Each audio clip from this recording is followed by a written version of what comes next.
time offer. 710 ESPN, your home for the 17-time world champion Lakers. KSPN Los Angeles, a good karma brands radio station. The Sedano and Cap Morning Show is on the air. Oh my goodness! Shohei Ohtani! Wow! Up and over the roof! A majestic blast! Ohtani drops jaws everywhere! And it's 4-0 Dodgers! The biggest show in ESPN LA history. Right side jump ball. Devontae does it again! Over the top of the outmatched defender. Matthews got 5. Devontae has a hat trick. And with 4:58 to go, your Los Angeles Rams are flying home at 5-2. The Sedano and Cap Morning Show. Touchdown! Kansas City! Isaiah Pacheco on a 7-yard run. 4 drives, 4 touchdowns. Pacheco gets this one, and let's give the offensive line all 4 of them, Dane and Hughes. They opened up a giant hole that time on the right side of the Raider defense. Did you have me on your show to berate me? Is that what you're doing now? Scott Kaplan, eat a fat one, bro. Thank you for letting me share in your aura. How do you say his name? Asminger? Asminger. On 710 ESPN. The all-new ESPN LA app. And on YouTube at ESPN Los Angeles. Bigger than U.S. Steel. What a catch by the tight end! Gungus. Right now. Wow, that's crazy. Well, you want to woo-woo? I've danced with the devil. I'm surprised we're doing this as opposed to Eagles Vikings. Oh, yeah, where's Eagles Vikings? It was. Boom, ba-dum-bum, ba-jum, ticka-ticka, boom, ba-dum-bum. Yeah. Vikings got hosed. What do you mean they got hosed? Dude, TJ Hawkinson, that was a touchdown. I don't know if it was or it wasn't, but even if it was, they were still down. They would have had the lead. No? What was the score at the time? Pretty sure they were a one-score game there. Well, that was an amazing catch by Hawkinson. Yeah. That wasn't a catch. Hawkinson talk. Yeah. Hey, listen, I would have gotten that game right if we would have picked it. 7:02 and 30 seconds. Count catch. I would have been right. I never know what games I pick. How was that Raiders 4 pick you made? Who made a Raiders 4? You. I picked the Raiders 4? That was your 4. Not one? No, that was your 4. By the way, you're right on my tail. Happy. But that Raiders 4. And how about me doing the old switcheroo? I was Chargers, and like, nah, Colts are going to kick their ass. And what'd you have with the Chargers? 4 Colts. What I have with the Chargers? I think 2. You had a 2. That sucks. Tonight's an important game. Bucks-Lions is important tonight. I got Lions as my team. What did I have? Your team. Your Lions are my Lions. Don't blame this on anybody. I just don't know who I picked. The social team sends it out. I know, but then I can't I see it because the social team. Yeah, maybe you're cocktailing too much like you were over the weekend. Saturday I did drink. You were cocktailing, boy. I will admit, I drank on Saturday. Man. And I gummied. Oh. Yeah, and I got you can tell. I got really high on gummies. You know what you can tell? Yeah. It's like you're wearing those glasses. Yeah. And you could just kind of tell you're hiding something. Well, I got that stupid smile on my face. You know what I mean? I got so high on Saturday. And I'm telling you, like, and by the way, this is the worst thing. And then you took the video of that guy from Temecula. This is the worst thing. You ready? We went on a I think that guy from Temecula ended up in other videos, too, later. Ron the Caddy shot them all. Saturday, I went on a cancer fundraising pub crawl. And I'm like, most people have cancer fundraisers. They have a nice big gala. They put on a golf tournament, right? No, not this crew. They go drinking.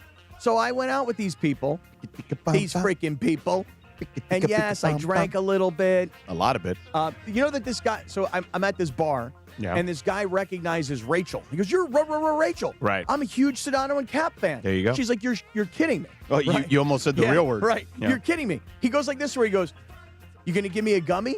That's what he said to her. Oh, that's amazing. That's what he said to her. That's so funny. And I'm like, yeah, she's giving them to everybody. You might as well get one. She's pushing. He was, man. She's a pusher. So I had a gummy at 3:45 in the afternoon. Yeah. At 4:30 in the afternoon, I was like, I'm doing that thing that people do when they get drunk where they tell people how drunk they are. Yeah. I come over, I'm like, oh my God, I'm so high. But like full body high. I've got a big smile on my face and I'm totally relaxed. I'll have another vodka, please. God, I'm such an animal. Were you hanging out with Mike McDaniel? I was not hanging out with Mike McDaniel, but he's a guy who does look like he's enjoying gummies, you right? look like you would have been hanging out together. I mean, listen, if I had to coach the Dolphins, I would want to be sedated too. Right. Right. If I had to deal with Tua and having to play him. But anyway, it's another story. So here's real quick. As far as picks against the spread, All right. I never, we do our picks. Right. And then they send out a social media post. Yeah. And then I can never find it again. Well, So why what do don't you mean you just can never find save it? Why don't you just save it like I do? Okay, Yeah, you Todd. bookmark it. Okay, see, I don't ever use bookmarks. Or Ever. screenshot it. That seems like Screenshot. it's a little bit more So- along your speed. So you took yeah, the Rams at right. 5. You got that. You took the Raiders at 4. Not so good, though. God, horrible. Colts at 3. Oh, that was good. You have the Lions at 2 tonight. That's important. But you got the Bengals as your 1 from Thursday night. So how Because we we doing? picked that game. So how are we doing so far? Well, I have took, 8. I took the Rams. I took the Chiefs. I took the Steelers as my 3. Not so good. I took the Colts. And tonight I have the Bucks. Okay. So I'm going to be ahead of you, but you're right on my heels. This is important. What is my score? Let's see. I had 5. You have All right, I got 9 so It's far. right here. You got 9, Cap. CMM has 11. He has So 11 now he's already, gonna- yeah. And, George that, has and that's 8. before tonight. But a lot of Sedano is it has to do with tonight. Yeah. Tonight's a big swing. Yeah, we'll tonight. see how my 11 swings tonight. Me, Christopher, and Berger, we picked Tampa Bay, and the other 3 guys picked the Lions. Oh, well, the Lions are Sedano, gonna you win have a tonight. 5 on this one. Right, so that's that what I'm was- saying. He Yeah, got yeah. 5 on it. Look at you, Cappy. Are you still high? The loonies, look at you. So anyway, I have some energy. We believe in us. I have some energy gummies. They're not those kind of gummies. No, listen. Again, it's a rarity. Sure. You know what I mean? Enjoy your life, But Cappy. you No know one's what? no one's no, judging. I'm not feeling Yeah. judged. Yeah. But I will just say that I got gummied up. I got a little bit. I had a little bit of booze, but Yeah. it was a crawl. Yeah, so I was crawl. on foot, Walking. Yeah, you yeah. know? No, I and, got then, it. and then Lindsay hits me yesterday with. So wait a second. Let me just understand something. Yeah. You went on a Halloween cancer fundraising pub crawl on Saturday. Right, but you didn't dress in a costume. But you didn't wear a costume. You were in a Dia de los Muertos shirt. Right, and so That's I like was. totally cop out. I think you're right. I will admit that you're right. Rachel obviously did the same, right? Well, you didn't. So I will show you the whole getup from top to bottom. It included some super bright orange sneakers. Yeah. Skechers, by the way, Yeah. Christopher, because you got to have Very comfort nice. as Yeah. you're walking around. Uh-huh. Some really long socks that were pulled up that had ghosts on them. Yeah. You know. And then I was just like, I don't want to be in a costume. So That's fine. Here's what bothers me about You're Halloween. a grown-ass man. Thank you. Do whatever you want. You know what bothers me about Halloween though Yeah. is that when guy comes up to me and he goes, "So who are you supposed to be?" And I look at him and he's in a onesie. This is a grown man in a onesie. Well, you can't right? really talk about him because we're going to wear a unicorn onesie and still might. Right. But at least you would know I'm a unicorn. Like I looked at him and I'm like, "What are you wearing? Your pajamas?" So he looks at me and he goes, "So who are you supposed to be?" And I'm like, "Who the F are you supposed to be, bro?" Like I got offended like right away. You know? That's the booze and the And the gummies. gummies. Cannabis talking. Got some bravery there. Yeah. What a weekend though, man. What a weekend. So, I mean, where do you want to start? Because we can start with the Dodgers, who are going to be sitting out for a while. The Dodgers. Because we have a Game 7 tonight. Right. And then the World Series doesn't start till Friday, right? Friday. Yeah. Friday. Got a long layoff. It's Friday. So, well, and honestly, if you're the World Series, that's a smart time to start because you're only really competing against like 1 or 2 college football games. You're not competing against. You already have to deal with. Are they playing Sunday or no? No. Good. Smart. No, it's Friday, Saturday, Monday, Tuesday, I mean, Wednesday, Saturday's Friday, bad enough, right? Because you're competing against college football, but Sunday, you should never want to play on Sunday, which is kind of crazy because historically the World Series on Sunday has been a thing, but it's just a terrible idea from a TV perspective. And I don't know if Fox. I guess Fox would be able to accommodate. They would have to contractually, but nonetheless. So, do you want to start with the Dodgers or do you want to start with USC? You know, not covering. You know, right? Are you going to give me other options of things I can start with? There's the Rams. Okay. There's the Chargers. Oh. There's the Raiders. Oh, the Chargers is something I might mean, like. You there's a lot going on. There's a lot there. All right, let me What say about this. it's a great day to be alive and be a Bruin? Oh yeah, the Bruins. Hey, that was I mean, a great. they beat Maryland. No, but they were down. They Right came at the end, back. right They at were the down end. the whole game. Right, they were down 10-7. Yeah. Then they had the 14-10 lead. Yeah. Then they had the 17-10 lead, only to have it tied, but then to make the comeback at the very end. You got to give it 40 up to seconds. Listen, UCLA. they have dug themselves out of a hole to be in. To get 3 straight wins. It's incredible. And here's the thing. I know it's only Monday, and people probably aren't even looking ahead yet. But you're playing this weekend. Oh, Indiana. At Indiana. Yeah, tough game. And Indiana's number 2 in the country. Right. And their coach just signed like this massive, crazy $90-something extension, million. Right? Yes. I love his story of this is Radio Rinaldi. 10 years ago, I made 150 grand. Yeah. 10 years later, bro, I'm at Indiana basketball school making like 10 million bucks a year. 11.6, actually. Thank you. Yeah. So I don't want to start there. You don't? We no. just did. No. I want to start with Yeah.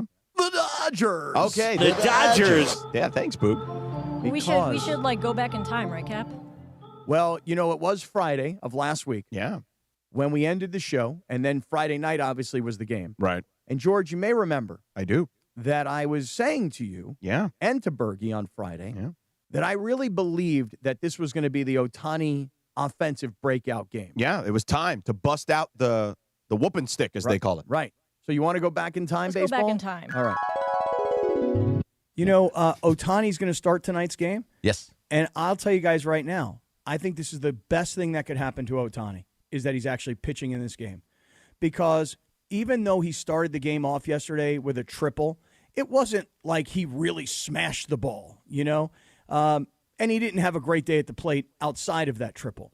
So I think getting him involved in the game from the beginning, not waiting on the bench to get his first at bat, I mean, going out there, getting a lather going, and just being in the game, even though the data says that he hits worse when he starts as a pitcher, I actually think the whole trend reverses tonight.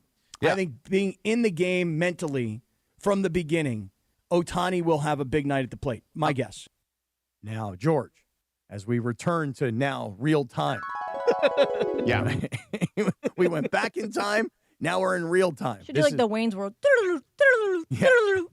So I thought Ohtani was going to break out offensively, but I didn't think the brother was about to hit 3 home runs. He's the only player in the history of the sport, since they've been keeping these records. It goes back to 1893. 1893. What were you guys doing in 1893? Okay. To have 10 strikeouts and 3 home runs in a game. Any game.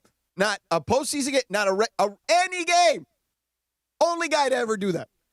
But I think there's I mean, think about it. Reggie Jackson Mm-hmm. became Mr. October because he hit 3 home runs in a game. Mm-hmm. Ohtani did that and also struck out 10 guys. It's unbelievable. What he did. He flipped the switch. Apparently so. And we're focusing in on 3 home runs, obviously. We're focusing in on 10 strikeouts, obviously. But the number of hits that he also surrendered in the game was a grand total of 3. 2. 2. Thank you. 2 hits. So think about that. You gave up 2 hits over 6 innings. You struck out 10 dudes. And, oh, by the way, you hit 3 home runs. I mean, dude, what we are watching out of Shohei Ohtani, and Bergie, I will tell you, I saw a post that you did over the weekend, and you said something interesting, and I had to think about it a little bit. I don't know exactly how you phrased it, but it's something to the effect of... My phrasing was a little off, but it's okay. No, but it was something like, he may be the best player... in the history of sport. Of any game. Of any game. Of anything. So, he's in the conversation. Right, because like you immediately go, okay, well, you've got Shohei at Dodger Stadium and you've got LeBron down here in downtown. Obviously, the Lakers are going to start tomorrow night. He won't be part of it. But Shohei, I think, is a better baseball player, if you can make this comparison, than LeBron is a basketball player. So the fact I would say him, I would say Jordan, LeBron, Kareem, it's that conversation in basketball because of their two-way effectiveness, right? Shohei is a two-way player. In basketball, you need to be, it would be the equivalent of a basketball player being the best defensive player and the best offensive player, which those 3 guys I mentioned are probably the only guys that would be in that category for the NBA and NBA history. But what makes it different is that in basketball, you're expected to play on both ends of the floor. Yeah, yes and no, though. You know what I mean? Like, there are guys who carry such a offensive burden that they are not expected to be. They're expected to be adequate on defense, but not elite. Right, but in football, we don't see anybody play quarterback and free safety. Right, Travis Hunter, we had all this conversation about him, right? Deion had done it at times, you know what I mean? Like, right, but even still, receiver and DB versus like quarterback and DB. I get it. Right. You know? I get it. He has the ability to single-handedly win a game. Shohei does. I mean, Cordell Stewart played wide receiver and quarterback. And in baseball, Lindsay, that's the hardest thing to do. Win a game single-handedly, that's the hardest thing to do. Well, because no one else can do it. Like, no one else literally has the ability to do it. Let me ask you this question. In baseball. In hockey, it would be like if Gretzky was also the goalie. Right.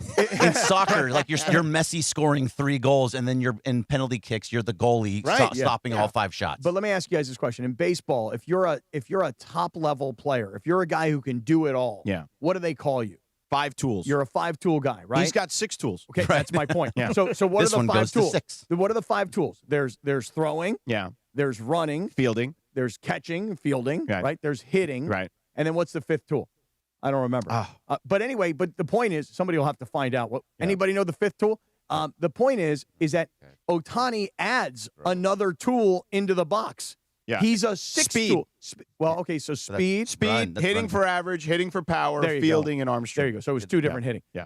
Ohtani is the only person in the history of the game, and you can sell me on Babe Ruth, but I'm telling you that he's a 6-tool player, not a 5-tool player. Right. Because he can do everything you just said, and on top of it, he can pitch. Yeah. So to put it in perspective, this game, he went 6 innings, no hits, allowing 2 hits, no runs, hit 3 home runs. One of them was out of the park. It left the park. Oh, I saw the video of the guy. There was a guy who took a video where it sailed over his head. Like you could see it. Like it's an awesome view of it, to be honest. So it went out of the park, and it sent them to the World Series. Right. So like all of those things combined is the greatest game to ever be played. Period. It's in the conversation for sure. I don't know about. I'd have to I don't know the history of sports that well off the top of my head to make that determination, but it's absolutely close. I would not dismiss it at all. Dion playing 2 different sports in one day. Right, a World Series game. Yeah, right. And by the way, contributing in that World Series game, not just he was there. No, he showed scored up and a run, right? Bases. Yeah. And then played a football game in the same day. Correct. Right, but the thing about it is that when you think back, so Blake Snell had what the baseball historians were saying was one of the truly greatest pitching performances of all time. Yeah. And he went 8. Then the next day, Yamamoto went complete game. And people went, well, did Yamamoto actually outdo Snell because he actually finished it off? Right. And then the next day, Glasnow gave you a very solid start in the bullpen. Right. And then Ohtani said, hold my beer. Right. And then Ohtani went, watch this, everybody. Now, the only thing is while the Dodgers sit around and wait, okay, guys can get healthy. Tommy Edman can get a little healthier. Will Smith can get a little bit healthier. The bullpen is going to be incredibly fresh and well-rested. The starters will be the same.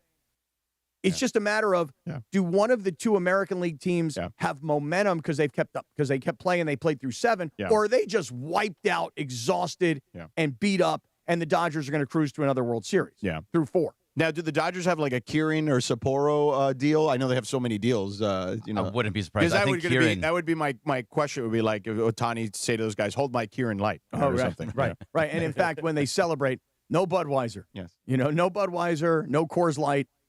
He's going to tape up the labels. I like Kieran and Sapporo. Honestly, they're fine. They're good beers. Yeah. They're very good beers. They fit nicely with a little hot sake. A nice cold Japanese beer with a nice hot sake. Yeah. You know about pouring the hot sake for the person at your table? Like that's supposed to be a thing? Yeah. Okay, because I'm not sure about this. Like if you grab the hot sake and you pour a little for yourself, oh, hey, what are you doing? Got to pour everyone. Well, not only that, but somebody's supposed to pour for you for too, you, right? Yeah. Okay, well, I've not been to Japan yet. Yeah. I don't think that they want hot sake. But I know the tradition. You do. You understand. Yes. From American sushi restaurants. Yes. Got it. They probably shouldn't pour that on each other. They should have rules when you get there. When they're celebrating. Right. Like Here's the rules of the game. Yes. Yeah. What was that, Lynn? Sorry. No. we were doing the sake 2 of us. talk. We were locked in. I was just saying you probably shouldn't be celebrating with hot sake where you pour it on each other. That's a good point. For sure, too. It would be very good There's a point. cold sake. Very So good point. cold but not sake. hot. You have second-degree burns potentially. No, but third, cold maybe. sake filtered would be nice. You Also. got the Like an Nagori. unfiltered. Yeah, the unfiltered cold. Right. Yeah. Do they have non-alcoholic sake yet for me? Yeah, of course they do. have Oh that yeah. for you. I mean, it's rice. Yeah. They Shouts must have out. it for you. Shouts out. That's right. By the way, let's play Dave Roberts in the presser from Friday night, which I thought, my guy Dave. I've been saying for years, my guy Dave. Let's play this. Yeah. I'll tell you, before this season started, they said the Dodgers are ruining baseball. Let's get 4 more wins and really ruin baseball. Let's go. Yeah. I mean, that wasn't the presser. It was the post game. But yes. Yeah. Well, let's really ruin this thing. Yeah. Yeah, why not? At this point. I mean, you know what the thing is? Who are you rooting for? Who am I rooting on for? On the other side. Who do you want to see? I think I'd rather see Toronto.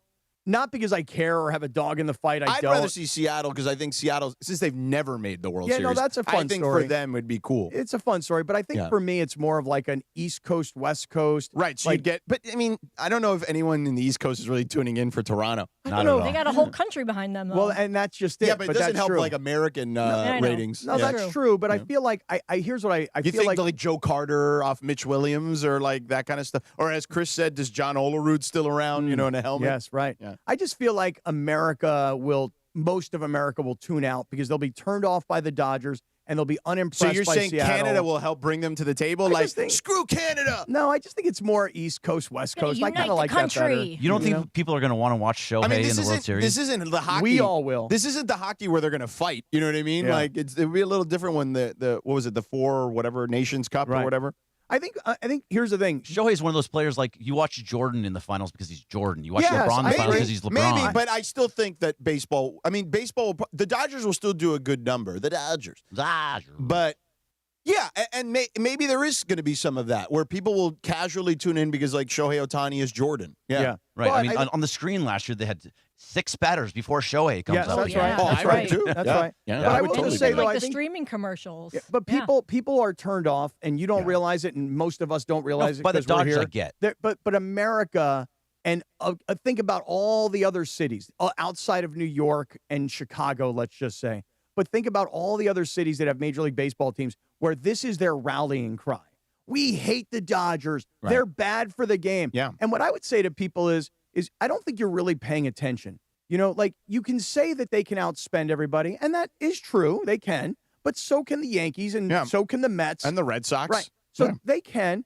But it's not just about the spending. And you might then say, well, no, but look what they did, man. Look how they put off all this money and they don't have to pay Shohei until all this time later and they defer all this money. Okay, you could do that too. It's pretty smart. I mean, the Mets did it with Bobby Bonilla at the time, and everybody thought it was smart too back then, and it just didn't work out for them. But other teams are being outsmarted by the Dodgers front office.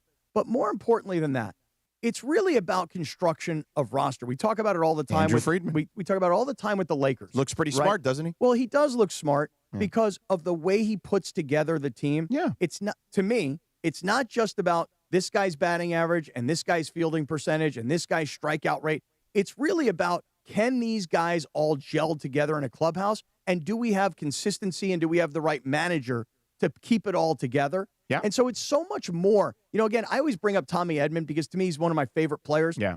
That's a guy they went and got. Right, that big hit the other day. And he was hurt when they got him. Yeah. And has Tommy Edman been so clutch in 2 years? He's been great for them. When you look at Max Muncy, do you think of Max Muncy as like one of the all-time great defensive third basemen in baseball? No. But he is.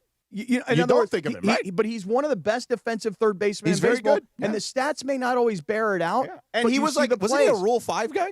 Max Muncy? Yeah. I believe so. Yeah. And he comes up with big clutch home runs as he did so far in this postseason. Yeah. So the list goes on That and on. funky Muncy. But what about Mookie? Mookie was traded from the Red Sox because they didn't want to pay him. Right. So the Dodgers did. They said, we'll pay him. Yeah. And we'll trade us some And, guys. yeah. Freddie was given away because they wanted Matt Olson instead of Freddie. Yeah. That's why he's here. And that's what the thing is that outside of LA, where everybody hates the Dodgers because they just have this one perception, which is the Dodgers buy their championship. So you're basically saying the country lacks nuance? I'm saying that people don't really look close enough. Yeah. They just want to bitch about something. Yeah. You know what I mean? Yeah. If you're the Colorado Rockies owner, you want to complain about the Dodgers and what they're doing because you won't do the same thing. Right. You could, theoretically. Right. But the question is, even if you spend all that money, might you become the Mets? Might you become the Padres? Right. The Mets spent the most money on paper and did not even make the playoffs. Right. Eliminated at the end of the season by the lowly Marlins. Mm-hmm. Hey, real quick, my home away from home. I'll be there tomorrow. I want to get into USC on the other side a little bit too. We were texting during that game as a group. Oh, Well, I was Cappy drinking. was pretty gone. I was already. drinking. Yeah, at that point. he was. And then What a later, you shame. could tell he was watching it from the bar because he was like, "Wow." Well, I'd been watching the whole time. Yeah. Not but- a chance you were watching. Oh, the whole no, time. I promise you. As a matter of fact, I'll Okay. show you a picture Okay. of me and this whole group. Yeah. And on this group picture, I'm holding my phone like this so that I'm like, hey, I'm partying, but I'm watching everything, buddy. Yeah. Ain't nothing getting away from me. Well, I'm getting away from you tomorrow because I'm going to my home away from home at LAX, where the People Mover trains will begin rolling early next year as part of LAX's ongoing investment to transform and improve your travel journey. The People Mover trains will quickly move guests between the terminals, new consolidated rental car center, metro trains and buses. You don't even need a car to get to LAX. But if you do want to take your car, it also connects to the economy parking and Cappy's favorite, the Kiss and Fly lot. The trains make it simple and fast to get to your LAX destination in 10 minutes or less, and they depart every 2 minutes beginning in early 2026. To learn more, go to the website lawa.org/ESPN. That's lawa.org/ESPN. Thank you, Sedano. 7:25 on a Monday. The Sedano and Cap Morning Show. Mongrels, are you awake? I see you in the YouTube chat. Let's have that passion. The morning mongrels are here, and it's a Monday. We're back in 3 minutes from right now on the Sedano and Cap Morning Show. The Sedano and Cap Morning Show. We'd like to thank our founding partner, LAX, Los Angeles International Airport, where change is in the air. Learn more at lawa.org/ESPN. This is the Sedano and Cap Morning Show. The NBA season tips off, and so does DraftKings' newest fantasy game. DraftKings Pick 6 is the easiest way to play for big wins, with every possession giving you a shot at real money. Here's how to play. Just pick more or less on 2 or more stats and unlock the upside every game brings. The better your picks, the bigger your payout. Pick 6 is available in your state. Plus, new DraftKings customers can get $50 in bonus picks with just a $5 entry on your first pick set. Don't just watch basketball. Cash in. Download the DraftKings Pick 6 app now and use code KSPN. That's code KSPN. Play just $5. Get $50 in Pick 6 bonus picks. Make the call. Ride the upside in partnership with DraftKings Pick 6. The crown is yours. Gambling problem? Call 1-800-GAMBLER. Must be 18 and over. Age and eligibility varies by jurisdiction. Void where prohibited. 1 per new customer. Bonus awarded as non-withdrawable Pick 6 bonus picks that expire in 14 days. Limited time offer. See terms at pick6.draftkings.com/promos. This show is sponsored by BetterHelp. Hey, it's Mace. BetterHelp therapists have helped over 5 million people worldwide on their mental health journeys. Moments in therapy like the right question, a safe space to cry, a small win can change lives. This World Mental Health Day, we're celebrating the therapists who've helped millions of people take a step forward. BetterHelp can help you get started on that journey. Our fans get 10% off their first month at BetterHelp.com/timeout. That's BetterHelp, HELP.com/timeout. The Dodgers. In a world where drivers pay too much and finding a new vehicle can feel like a struggle, it's Ocean Subaru of Fullerton. Take advantage of 1.9% financing for 63 months on a brand new 2025 Subaru Crosstrek Sport all-wheel drive, or 1.9% financing for 72 months on a brand new 2025 Subaru Outback Premium all-wheel drive. Approved credit through Subaru Motors Finance. Not all buyers or vehicles will qualify. Plus tax, tag, title, and dock fee. Zero security deposit. Offers do not combine and are not available on previous purchases. See dealer for complete details. Expires 10/31/2025. Big color, bigger savings. It's Sherwin-Williams' biggest super sale. Get 40% off paints and stains October 17th through the 27th with prices starting at $29.39. Whether you're refreshing your interior or exterior, we've got the colors to bring your vision to life. And with delivery, getting everything to your door is easier than ever. Shop online to have it delivered or visit your neighborhood Sherwin-Williams store. Retail sales only. Some exclusions apply. See store for details. Delivery available on qualifying orders.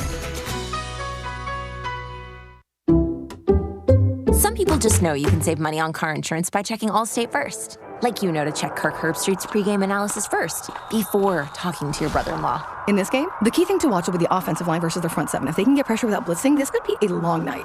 Okay, Kirk.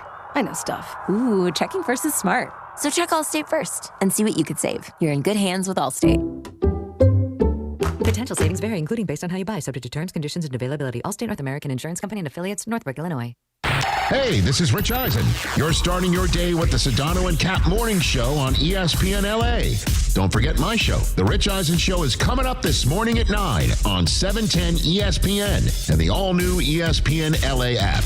Now, back to the Sedano and Cap Morning Show. They played the Monster Mash. It was a graveyard. 7:29, good morning. Sedano and Cap Morning Show on $1 Million Monday, Jack. They played the Monster Mash. On this day in 1962, the number one hit, Bobby Boris Pickett and the Crypt Kickers. I didn't know they were the Crypt Kickers. The Monster Mash, sucker.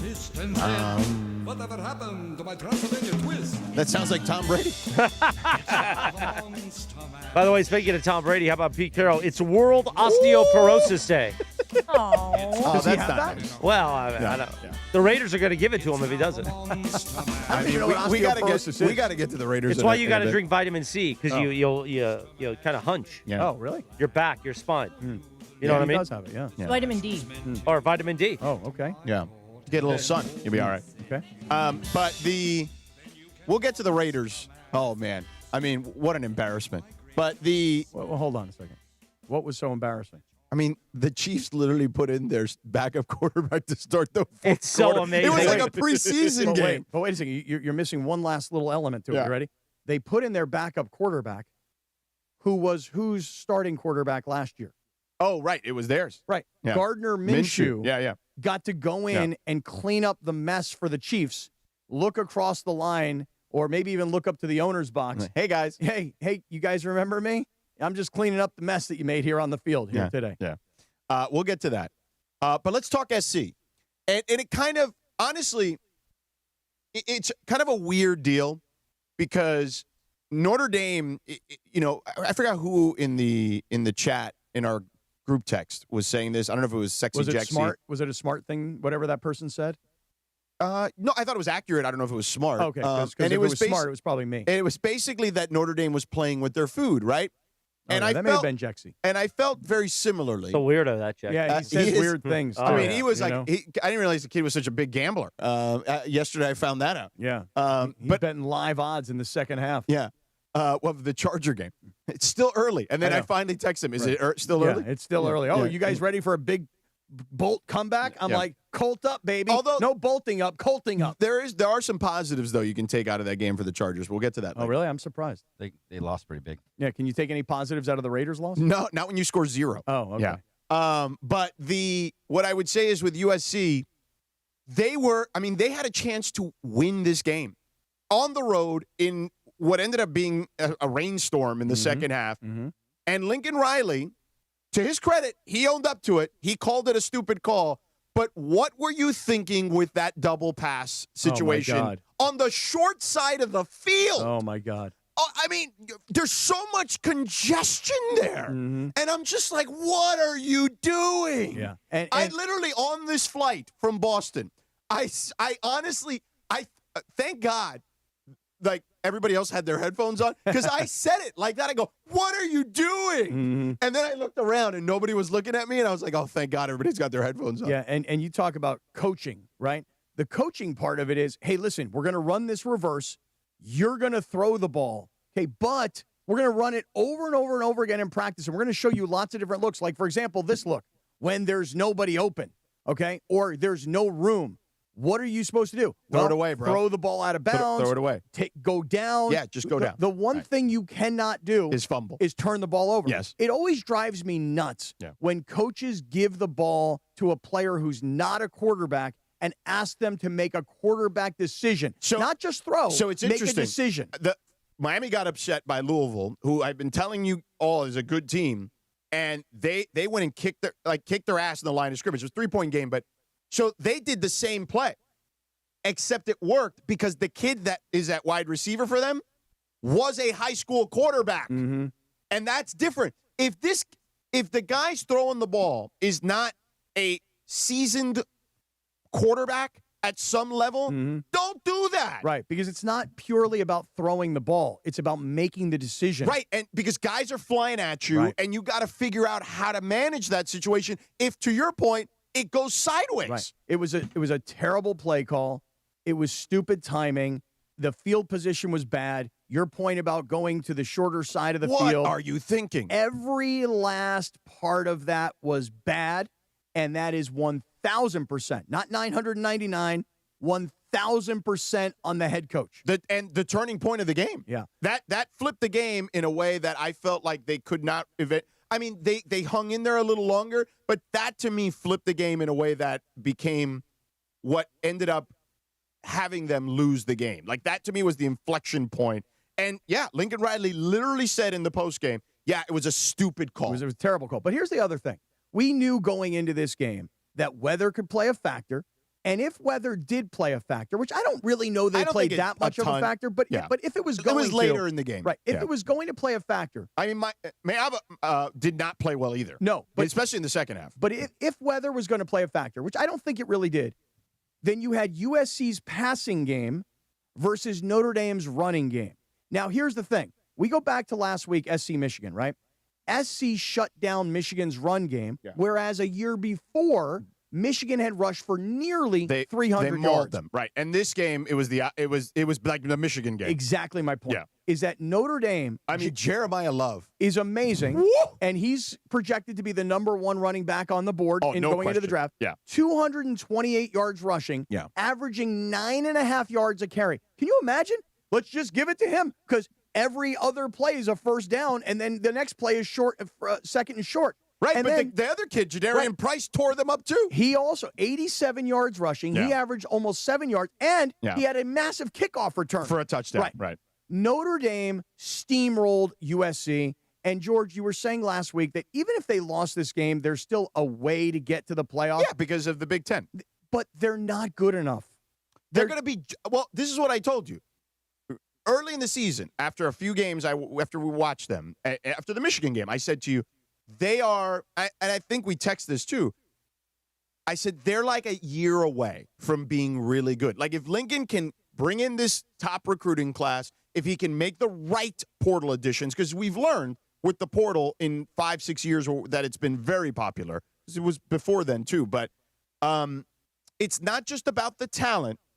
It's the talent and how they fit, right? Fit in the constructs of the game and the game plan and how you want to run things, and also in the locker room. 100%. So well, that's I think that they are a year away from being like in a position where they could really compete. But you know what it is? So Lincoln Riley's offenses. But they're close. Well, listen, they are better this year, significantly better this year than they were last year. Yes. But they're night and day, in my opinion. But Lincoln Riley, what is his calling card? What's quarterbacks? His claim to fame is quarterbacks, right? Yeah. Producing NFL quarterbacks. And Mayava looked good in the first half. Second half, not good. But think about this. In Lincoln Riley's coaching career, he has produced a lot of first-round Heisman caliber guys Baker who become Mayfield, stars. Kyler Murray, right, et cetera, et cetera. He produces NFL quarterbacks. Yeah. You know who doesn't produce NFL quarterbacks? Notre Dame. Correct. Yeah. That's right. In fact, I'll even ask everybody here. Name the most successful. Joe Montana. Okay. Name the most recent successful. I mean, because that's the historical one. So after Joe Montana, you name me another quarterback from Notre Dame. Don't go back to Joe Theismann. Don't sell me Steve Berline. Theismann. Okay, you can't sell me Steve Berline. Shout out to Steve. I know you're listening. But seriously, Notre Dame does not produce NFL quarterbacks. They produce full teams. Yeah, teams and good college quarterbacks. Right, but not NFL quarterbacks, Agreed. not first round quarterbacks. So I'm going back a long way. I mean, you got to go back to Rick Meyer in the early 90s. What about the greatness of Brady Quinn? Wasn't he at Notre Dame? He was, but he did not play well in the NFL. Right, he did not become an NFL Jimmy star. Clausen didn't do anything. I mean, he also went to a bad Cleveland team, right? Yep, sure did. Yeah. Rudy. Although Cleveland, after yesterday's big win, I mean, Cleveland, they're pretty good. Stop. How are we getting away? Why are you trying to getting us away from that scumbag level performance by USC's defense? Here's my point. Did they win the Scumbag of the Week award? Yes, like the whole 100%. team? So I feel weird about doing that with kids. If we're being no, honest. you're okay. It's okay. You can. Well, then let's blame Deandon Lynn. He says he's the defensive coordinator. But I think this is the point I'm trying to make to you guys. They didn't even try. You didn't know they were going to give him. They gave him the ball every time. Well, right. They couldn't even stop. I think they stopped him once, and it was a sort of stop. And they got steamrolled a year ago against Michigan, where they gave up almost 300 yards rushing. Remember Ron Powlus? Ron Powell. I'm looking at this list of Wow. quarterbacks. Oh, Remember my that God, guy? yeah. I mean, Bino Cook, remember you said he was going to be like the greatest thing ever. He's going to win like 3 Heismans. And it didn't really happen for that kid. Yeah. That's right. Yeah. Ron Powell. Wow, that's a name. Yeah. Here's my point to you, Christopher, is that you can produce NFL quarterbacks. You can produce Heisman Trophy winning quarterbacks. But you can tell me about Caleb Williams in year 2. Yeah. And last year we were saying, hey, Jaden Daniels, he's by far and away the better player. And right now, Jaden Daniels can't stay healthy. And Caleb Williams is starting to look pretty good. You can produce first-round quarterbacks. You can produce Heisman Trophy-winning quarterbacks. If your goal is to produce great quarterbacks, Lincoln Riley is a rock star. But if your goal is to produce national championship caliber teams, not quarterback, teams, offense, defense, kicking game, running game, stopping the run, et cetera, et cetera, et cetera, Lincoln Riley does not do that. And this game against Notre Dame was a shining example. Notre Dame's quarterback, C.J. Carr, everybody got him as a top-level first-round draft choice type talent. He's still too young. He's a freshman. My point is only this, that these guys didn't need a quarterback. This guy passed for 136 yards. They've rushed for 306 yards. 306. That is a steamroll demolition motorboat. Silence. Yeah. Well, that's because it was a good. We were racking you. Silence. It was a good take. Yeah, There's clean. nothing else to say. Yeah, clean. Disgusting performance. Did you know? I didn't know this. I did not know that. I just found this. This is Jeremiah new. Love's 228 rush yards, most by a Notre Dame player in a game versus USC all time, and 6th most in a game in Notre Dame history. Damn. That's impressive. That's amazing. I mean, given the history of Notre Dame football. And USC's done, by the way. Oregon's going to smoke them. And I guarantee you, and it's Say going to it. hurt. Say it. But Jerry Neuheisel, with that soft face, those gentle hands, and that permed hair, he's going to destroy USC that night. I will say this with UCLA, and we mentioned it earlier briefly. You know, and I didn't know this stat when I said this, but the winning of 3 in a row, considering where they started, is ridiculously impressive. Now, how impressive? Here's the stat. UCLA is the 6th team in the last 20 years to win 3 straight immediately after starting 0-4. I mean, that in itself is pretty impressive. And a lot of these other teams that did it are like group of 5 teams. They're not. So the schedule is not as tough. The only like Power 4 team to do it in that span was Florida State in 2021. Can I ask a quick question about UCLA? And Great I don't know if day to be anybody alive and knows be a this. Bruin. Yeah, I have a quick question about UCLA. When I see all these post-game locker room speeches from Jerry Neuheisel, do we know, is he talking like the offense is on one side of the room and the defense is on another, or is he addressing the entire team? I was curious about that Is he too. like taking the head coach's shine? Yeah, is Tim Skipper like not around? Or Nobody does wants Tim- to hear from Tim Skipper. Or is he maybe Why? like, hey, Jerry, you're like a UCLA Jerry, like, you've got that local- soft skin. Get out there. Yeah, you got that cool hair. He's and been you know- there for a long time, Right. and he's that. So He- Jerry he is their he's the mascot. motivational guy. He's like their Coach Rudy. You know what he is? You know what he is, Cappy? Heart and soul He's guy. a heart and soul guy. He's the heart and He's soul a guy. heart and soul guy. Yes. By the way, do you know Thank yet? you. Last night I had a You're dream. welcome. I had a dream I was doing a live read about Cadillac of Beverly Hills. I'm not even joking when I said that. Like, I legit had a dream last night of doing a live read about Cadillac of Beverly Hills and talking about how much I love Cadillac of Beverly Hills. I had a weird dream last So night. many too. weird dreams last night. And we had this huge group of people on the show, and for some reason, everybody was holding hands. And I said to somebody, Singing Kumbaya? I said, why don't you say grace before we do? And like, I actually asked somebody to say grace. I don't know. Like, our Father who art in heaven. I don't even know where it came from. From the Jew. Yeah, from the Hebrew brothers. That's amazing. Yeah, But I weird honestly, dream. this is how much this show is in my head that I literally, no joke, had a dream about doing a live read of Cadillac of Beverly Hills. And we were doing it on remote. And I was like, literally like pointing at a Cadillac. And of course, when you see one of these Cadillacs, you would point at it too because they're phenomenal. Whether it's the Big Daddy car I'm in right now, the Escalade IQ. I mean, I love the Vistic. And I think my wife has now convinced me that we have to get one for her. And I'm like, okay, sweetheart, that'll happen. We'll make that happen. And the folks at Cadillac of Beverly Hills will make that happen as well. Because it is the most beautiful dealership in America. And if you haven't seen it, go check it out in Beverly Hills. Because we know that Cadillac means you've made it. And it feels like that when you're driving it. The car drives like you're on a cloud, regardless of which kind of Cadillac you're driving. One of the Big Daddy vehicles like I have with the Escalade IQ, the Vistic, which is kind of in between, the CT models, they're all there, okay? When was the last time you drove a Cadillac? Well, I've been driving one, and I am absolutely in heaven when I drive it. The new lineup of Cadillac EVs, sedans, and SUVs define luxury at the top of its game, and you can find them all at Cadillac of Beverly Hills. So go in and say hello to Dan and company over there, Tony. Say hello to that incredible team over there at Cadillac of Beverly Hills, and check out that beautiful showroom at 8767 Wilshire Boulevard in Beverly Hills. And check them out on the web. You can see it all there as well at CadillacBeverlyHills.com. Thank you, Sedano. 744. The Sedano and Cap Morning Show on $1 Million Monday. Your chance at $1 million coming up. And coming up, we'll figure something out, I'm sure. What do you got, Cap? We got a lot to The talk Raiders. about. Yeah. Well, no, we got to talk about And the Chargers. Rams? No, the Chargers. Rams, Raiders, Chargers. That's why it's funny to say we'll figure something out. Oh, Yeah. I got it. All right. Maybe it wasn't. Tea and crumpets with the Here's Rams. the problem. I haven't had coffee since Saturday. Oh, we got to talk about that. Oh, You I'm got dying. problems. I'm dying. Are you able to scrape? Oh, not as well as usual. Right, he's a little backed up. Right. Yeah, because coffee's a natural diuretic. Right. Yeah. So it pushes out that scrape. Brings you out, man. But I'm still scraping. I barely made it here this morning. Okay, we'll do Yeah, that we can next. do that later, yeah. Right. 3 minutes and 15 seconds from right now. We're back. The Sedano and Cap Morning Show. We'd like to thank our founding partner, Avner Gatt, your trusted Los Angeles public adjuster. Call Avner directly at 818-917-5256 for help with your insurance claim. This is the Sedano and Cap Morning Show.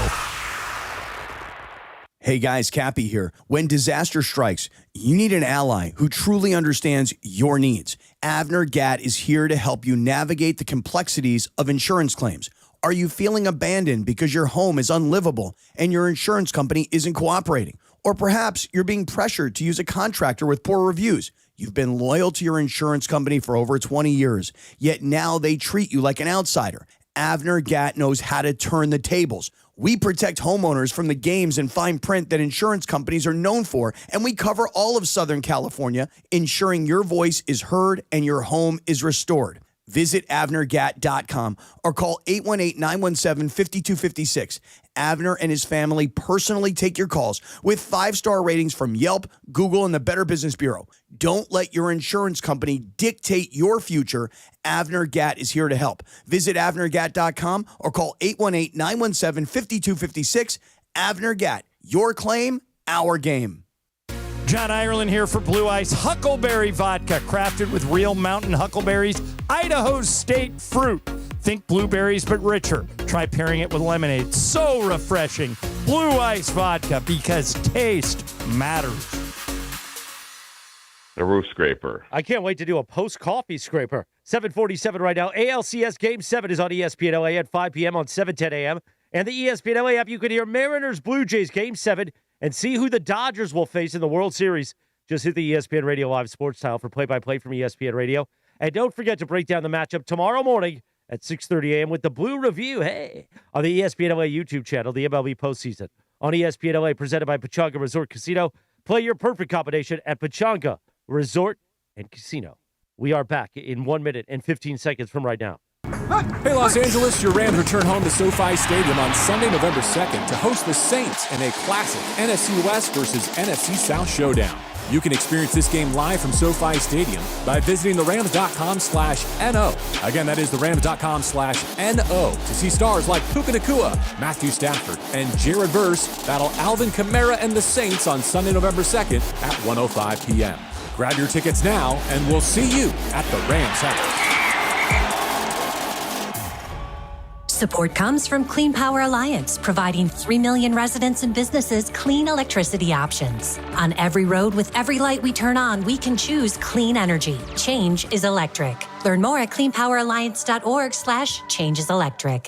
This is the story of the one. As a maintenance supervisor at a manufacturing facility, he knows keeping the line up and running is a top priority. That's why he chooses Grainger. Because when a drive belt gets damaged, Grainger makes it easy to find the exact specs for the replacement product he needs. And next day delivery helps ensure he'll have everything in place and running like clockwork. Call 1-800-GRAINGER, click Grainger.com, or just stop by. Grainger, for the ones who get it done. Every great team has its core players, but when the season gets tough, adding the right free agent can make all the difference. The same goes for business. At Robert Half, we found that 67% of companies surveyed plan to increase their use of contract talent to handle workload peaks and backlogged projects. With Robert Half's specialized recruiter's experience, combined with our award-winning AI, you can quickly find the skilled candidates you want. At Robert Half, we know talent. Discover how we can help at roberthalf.com/talent. The Sedano and Cap Morning Show is on. We are such a bunch of weirdos that work at this radio station. Seriously. Sedano and Cap have taken over Morning Drive. Back to the guys. I don't even remember him saying that. Voldemort. Talking about, 7:49. Good morning. The Sedano and Cap Morning Show on $1 Million Monday. On this day in 1990, the number one hit, James Ingram, I Don't Have the Heart.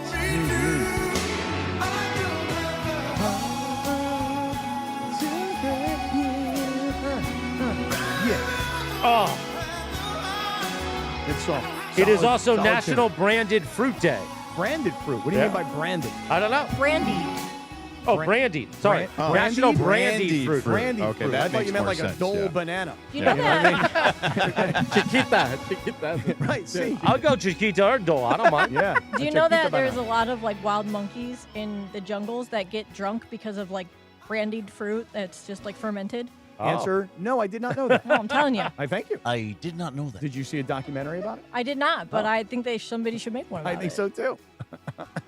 By the way, watch the Scorsese documentary over the weekend. It's fantastic. Okay, all right. Really good. You'd like it. Okay, I'll find time. I'll And make last time. night, Stephanie and I watched Your Perfect Neighbor on Netflix. I've seen That that. one's that made me cry. Yeah, I've Any seen it. documentary that they don't need narration or anything, it's just footage. Oh no, wait a cut second. together. I didn't get that. There's no way. It just came out on Friday. No. What was the show with that John Hamm guy? Oh, about that's your Your neighbors? Friends and Your Neighbors. Friends. Yeah, that's and a Neighbors. show on That's- Apple. Yeah, that's different. No, I Chris saw was that. talking about the documentary about the lady who was completely nutso and shot her neighbor because she didn't like kids playing in her yard. Oh Yeah. yeah. She shot the mom of one Yeah. of the kids. Oh, horrible. Idiot. Horrible. You were watching that last night? Yeah. Why would you Good want to watch documentary. that? Nah, Stephanie wanted to watch it. It's fascinating. She wasn't into the Niner game last night? We watched. This was after the Oh, Niner 'cause game. I wasn't into We that watched game the either. Niner game at the and Game 7 at the Dog last night. Oh, both at the Dog. We were both at the Dog, Nice. and I will say, Yeah, what'd you have? well, I had Caesar salad, Yeah, good Caesar. a great Caesar. Yeah. But I thought of you, and I said I kind of miss Cappy. And she goes, "Why would you miss him? You're with me." No, she didn't say that. She didn't say that.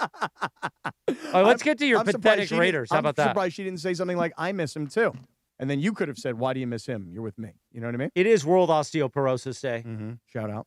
and Pete Carroll's going to get osteoporosis if he keeps having to coach this horrific team and a horrific organization. Yeah. Yeah, I know, George. I will say this. If you're a hardcore Raider fan, if you've been a Raider fan for a long time, if you're a Raider fan for life, you may be emotional about what happened yesterday in Kansas City.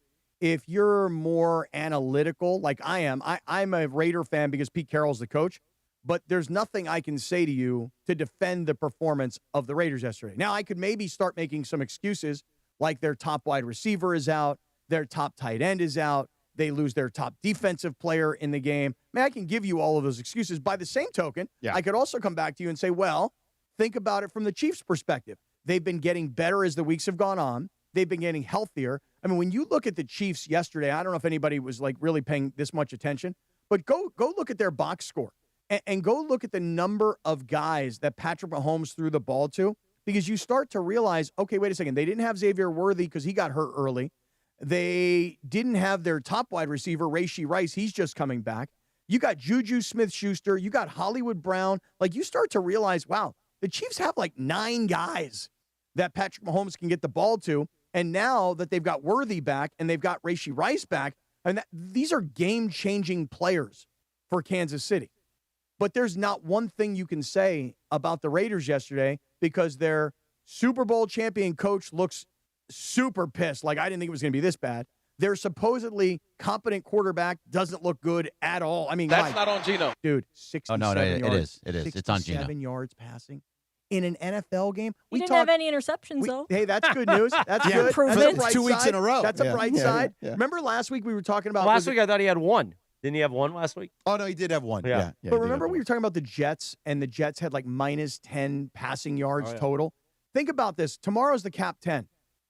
I also give you the worst 5 teams in the entire NFL. Hey, Raider fans, I'm giving you advance notice. I'm giving you 24 hours. Hey, what's up, homeboy?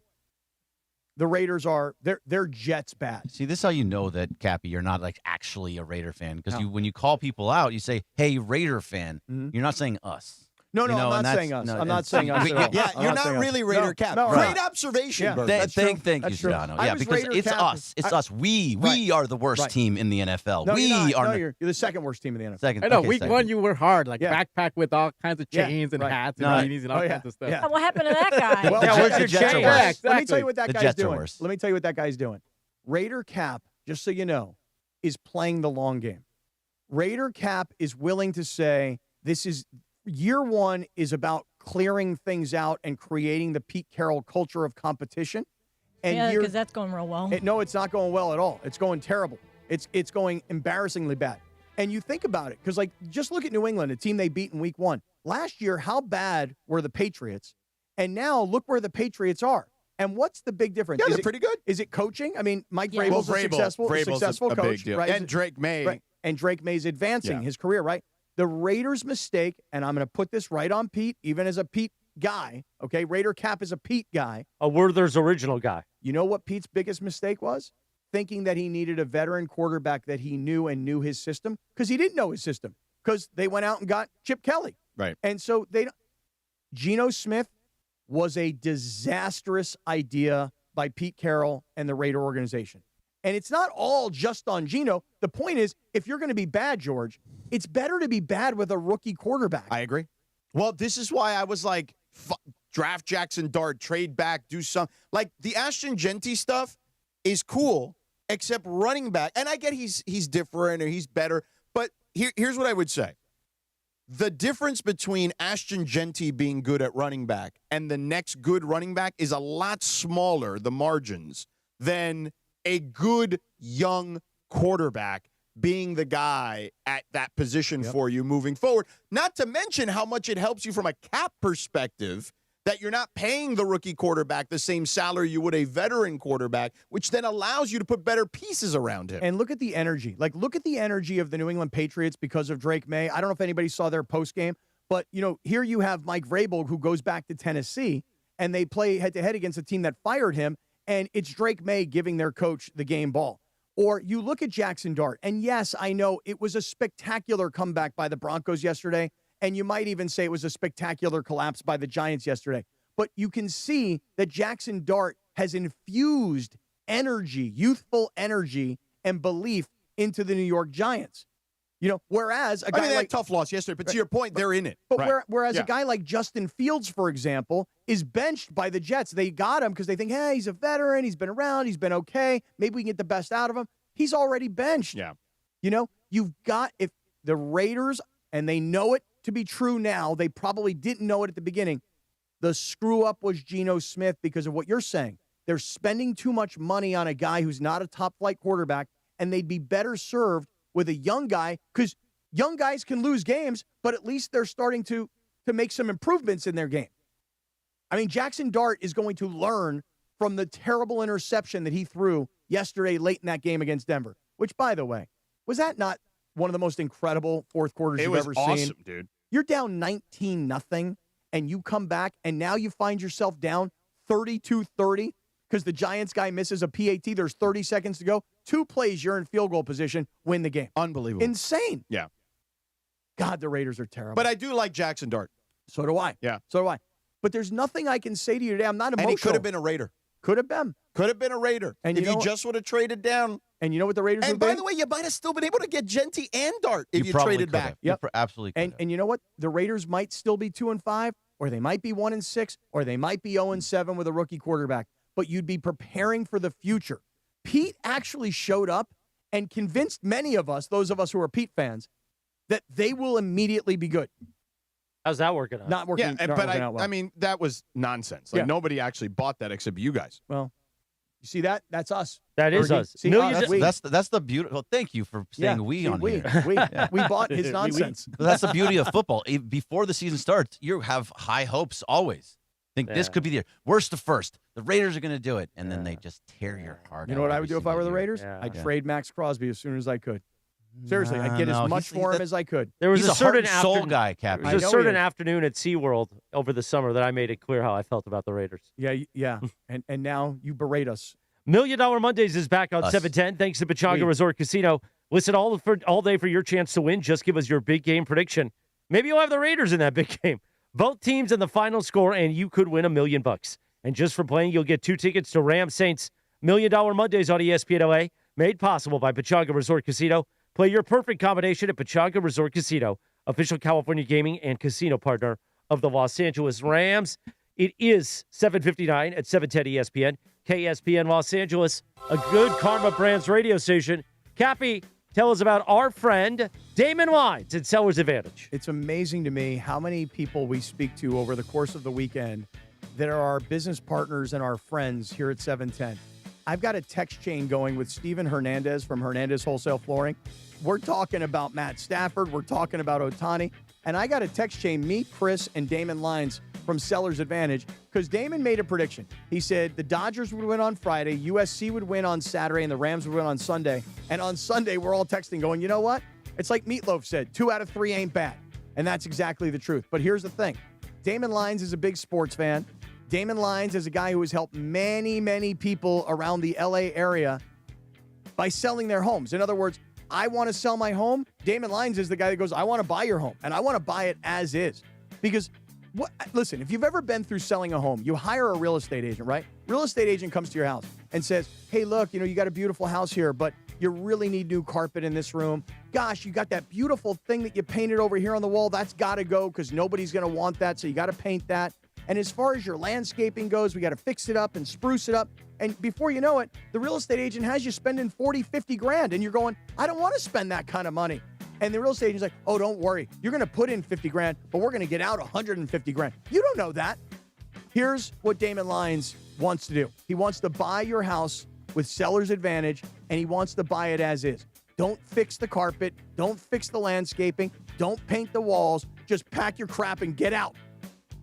And we're going to give you top dollar, man. I mean, competitive cash offer immediately. And we make selling easy. We make it painless. There's even a $20,000 advance for moving and other expenses. So if you got all your money wrapped up in this house and you don't have 20 grand in cash to move, Seller's Advantage will front you that money. If it's time to sell your home, call Seller's Advantage first for a no obligation offer. We make it fast, easy. You don't have to worry about the deal falling through. It is cash, and you can get your money and get on your way. 888-390-AS-IS. That's the way we're going to buy your home. 888-390-AS-IS. 888-390-2747 if you want to call or make your life easy. Visit sellersadvantage.com. Thank you, Cappy. 8:02 on a Monday. The Sedano and Cap Morning Show. Morning roll call time. And since Sedano's in studio, will he exchange niceties with the Mongrels live in front of us or talk to a gutless Raiders fan? We want gutless Raiders fans. 877-710-ESPN. We'll see if any of them call because they're scared. Charger fans. They're scared. You got any gutless Charger fans If you're out a there? gutless Chargers fan, why not? 877-710-ESPN. We'll do the morning roll call plus Radio Tinder ahead and Beto Duran all in the 8 o'clock hour. We're back in 4 minutes from right now on the Sedano and Cap Morning Show. Smile. It's Monday, sucker.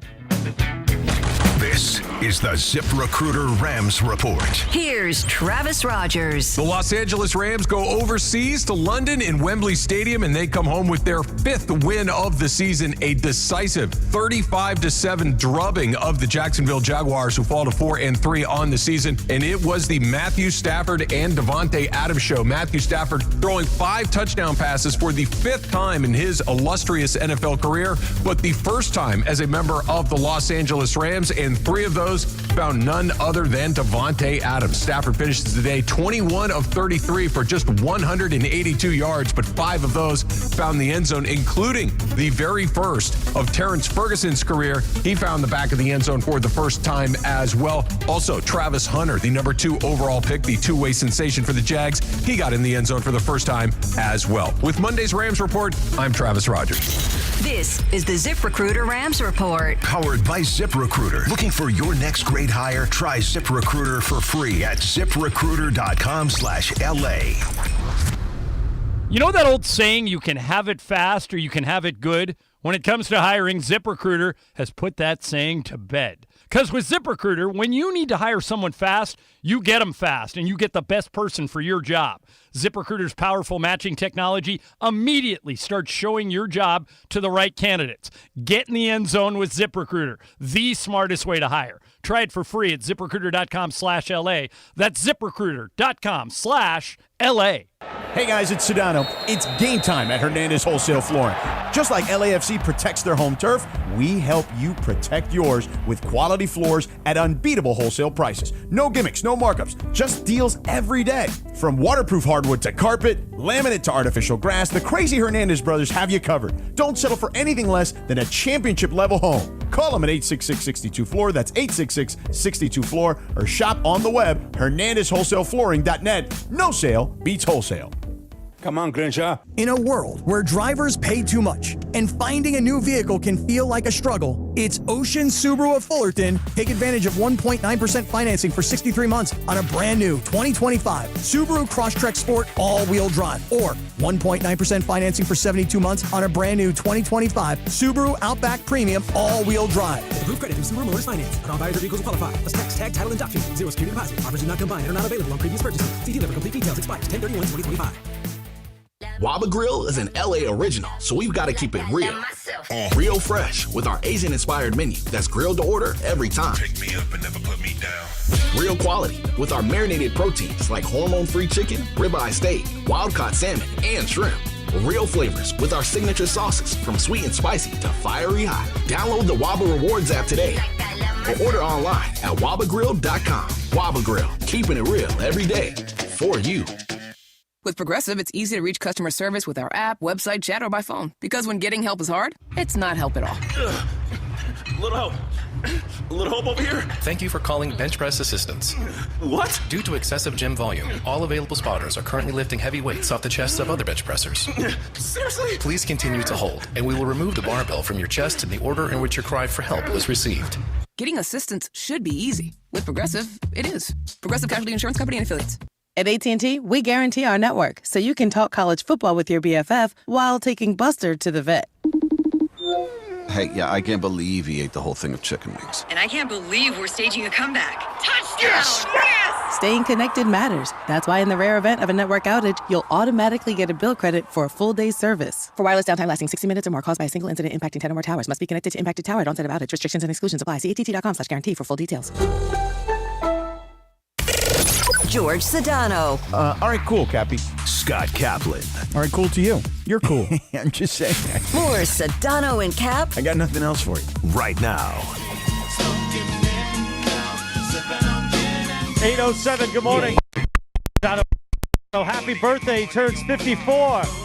Snoop Doggy Dogg, yo. Snoop's only 54, huh? Yes. Happy birthday, Snoop-a-Loop. Love you, Snoop. Skechers guy, right? He's a what? Skechers. He is a Yeah, Skechers he's a guy. Skechers guy. I got Snoop Skechers. Hey, Snoop, we going to hook up tomorrow night at the Laker game, or what's up? Hey, nephew. Yeah. By the way, Cappy, we're going to do a little vertical tease here. Oh, vertical. Or is that horizontal? You're talking about tomorrow? Vertical, It's horizontal with a slight vertical tilt. Horizontal, vertical. I think vertical's up and horizontal's side, right? The great young Noah Eagle tomorrow at this time. Oh, nice. Noah, the Eagle. SC game. Yes, he We'll did. be calling Lakers Warriors on NBC. Yes. On their maiden voyage tomorrow. That's a good booking, Sedano. Nice. That's Nice a booking. good job. Noah Nice was booking. great on Saturday. Mm-hmm. Chris loves his hair. I know he does. His hair looks good. I mean, he's got big hair. And he does these behind-the-scene videos, which I enjoy. Yeah. Just kind of show people how it all works. Kid's a prodigy. How he does his hair? No. No, he does the broadcast. Oh, because the hair is very interesting to me. Yeah. Kid's No, a it looks prodigy. good. Yeah, he's very like, good. He's like the Tiger Woods of broadcasting. No, he is. Joe Davis could take some lessons from him. I got a shot at Joe Davis. Come on, man. All right, I'm going back to the Mongrels. Sedano goes to the Mongrels. We go to the phone lines. Morning roll call time. Who's it brought to you by, Cappy? It is brought to us by Morongo Casino Resort and Spa. Good times, less than 90 minutes from wherever you are. You know, Morongo and Mongrels, the words are not that far off. We should actually I'm have... sure they love that. No, we should actually have, when Sedano goes in to hang with the morning Mongrels, that too is brought to us by Morongo Casino Resort Give and him the Spa. whole mishpucha. Good times, less than 90 minutes from wherever you are. There you go. We start with Ray and Whittier. Whittier, where the girls are prettier. Good morning, Ray. Good morning, gentlemen. How you guys doing today? Beautiful, man. How about you? Doing good, doing good. Well, first of all, my weekend started out great with the Dodgers sweeping, and then it ended up horrible with my Raiders getting their butt kicked, and my Trojans losing as well. Right. But, I mean, I just don't know. I mean, off the subject of Trojans, we need a bigger line. We just need a bigger line. Offensive-wise and defensive-wise. Yep. I mean, and then my Raiders, I don't know. They need some help, big-time help. They need a new coach and a new team and a new owner. Exactly. Exactly. Hey, Ray, thanks for the call. The problem with this call is that Sedano judges the calls in the YouTube, and Sedano has just told us that he's falling asleep with Ray. Oh, and come on. You know? Coffee. Ray's a nice guy. He just wants to check in with his favorite show. Ray's a nice guy. But even Beto also wrote zzz. Oh, Beto should talk. All right. So after Beto's Friday performance, let's hope he brings it up today. Why? What happened on Friday? He was putting me to sleep on Friday. Really? Yeah. Please. Let's see the next call. Let's see if somebody can Daniel pick in it up. L.A., good morning. Failed segment. Yeah. Come on, Daniel. I love you, Ray. The problem is Chip Kelly. He stinks. Only a gutless scumbag like JT the Brick to think Chip Kelly was a good hire in 2025. Get out of here. His offense is over a decade old. The freaking draft Aston Ginty, take away his Michael Myers stance. First thing he does. He's a moron. That's the problem. That's a good call. George, you like that one? It's a good call. I mean, name calling is always good. Yeah, that was a good one. It's kind of low-hanging fruit. Yeah, well, he went after JT. I appreciate that. Well, and he went after Chip Kelly, and he called him a moron. I mean, name calling is all the. I think it always helps a good phone Did call. Beto like that one better? Yeah, Beto, what do you think? Beto, let us know. Time for Frank in Yorba Linda. Good morning, Frank. Frank, you there? Hello? Yes, Frank. You're on the radio. All right. So, I'm here. Yeah. All right. So, shout out to Lindsay Baseball. She's the best. Thanks. And I like USC broke my freaking heart, and you just flamed out. Yeah. Oh, Frank. What? Yeah. Come on, Frank. You started so good. Frank. You had the Lindsay Baseball Frank, love. I know. Nice compliment for the show. Got nervous. You know? Yeah. I appreciate you. I think he was I shaking. think it was a great call. Is he shaking, Frank? He was shaking. Whoa, whoa, Hey, Frank. whoa. I think we'll retire the morning roll call for today, at least. Guys, we'll see what the come on, Tuesday edition looks guys. like. Guys, do better. How's the mongrels in there, Sedano? I mean, they're riling up. Peter's always commenting on my shirt colors. So I told him I'm going all pastels just for him. I like Lovely. it. Lovely. Sedano says in our live YouTube chat, this guy named Sedano says, Frank is the perfect example of this failed segment. Come on, guys. I want calls. Chris wants calls. The owner of the station wants calls. But if the calls suck, we can't take calls. Tomorrow, I want people to really, really work hard. I don't mean script stuff out. No, I don't. Actually, you know what? I don't mind if they script it out. No, yeah, right. It's gotten so bad. How about this? We'll write it for you and we'll send it to you. How about that? Is there anybody out there? Hello, does this thing work? Is this thing on? Do you have an opinion about something? And bring it strong, Jack. I mean, I know it's 8 o'clock in the morning, but you should be awake by now. Drink an espresso before. Maybe they need to get like a scan like you, and that's why they can't. The Mongrels are asking about my Lakers. If I have any Lakers games coming up, that's what they were Sniff asking. Ron's keys, Ron the Caddy's keys before you take this call. Right. Do you have any Laker games coming up? I do. Not this week. Next week when they're in Minnesota. Okay. I've got them. It's cold like Minnesota. It is. Wednesday. So not this Wednesday. The following. All right. And then the the following Wednesday after that at home against Wembley and the Spurs. Oh. Okay. So I've got those two Laker games. All right. So you're doing a Wednesday game all season, right? Yeah, except November 12th. That's the only week I'm off. Okay. Well, everybody mark your calendars. At least through Christmas. Sedano is off November 12th. All right? Yeah. Everybody mark your calendars. We'll all be on the same page. Yeah. All right? We should all share a calendar. And I don't mean just us. I mean everybody. I Mongrels, share my calendar. Yeah, Mongrels and everybody. You mean Mongrels have the calendars? Mongrels are on That's our a big calendar. It's a lot. It's a lot of calendar. Yeah. A lot of calendar. I don't even know if I have any more room on my calendar because I just recently put every team that I follow. Yeah, this is his big thing the other night at dinner. He's like, you know who the Clippers play on November 11th? I'm like, what? And he's like, well, I put all the team schedules in my calendar. I'm like, how about your schedule? That's the only one I care about. And I'm super proud of myself, too. He's so proud. I'm so You proud. couldn't figure it out last year, remember? No, but this is a new thing. I'm using a whole new application now. Okay. A new application? Correct. Application, not just an app. An application. Okay. Okay. You're hiring? All right. Cappy, tell us about our friends. I was there last night. You will be there tonight. We'll all be there tonight. Right. The next few nights. Our friends at East Central. East Central Hotel is such a great place. Think about it like this. You are coming to downtown LA and you're going to a basketball game. you're going to a hockey game, you're going to a concert, okay? And you're like, I don't want to get in my car afterwards. I want to have a couple of cocktails. I want to have a great time. I don't want to get in my car. Come stay where we stay, the East Central Hotel. We are literally right across the street, right across Figueroa, right across the street from LA Live, right across the street from Crypto.com Arena. And the best part is, especially after a game, when you go back to the East Central, the Nixo Lounge is on the second floor, but it's an outdoor patio. So you're getting that feel and that vibe and the sound of downtown LA, but you are above what I'll call the fray of the streets, right? You are out of the jungle, Jack.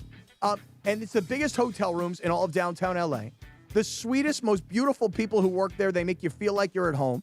The softest towels you've ever felt, including the middle towel, which I use for my privates. Right.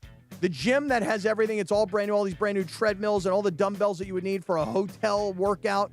They got it all at the East Central Hotel. But the number one thing they got is the location right across the street from LA Live. And that is where we stay, and that is where you should stay.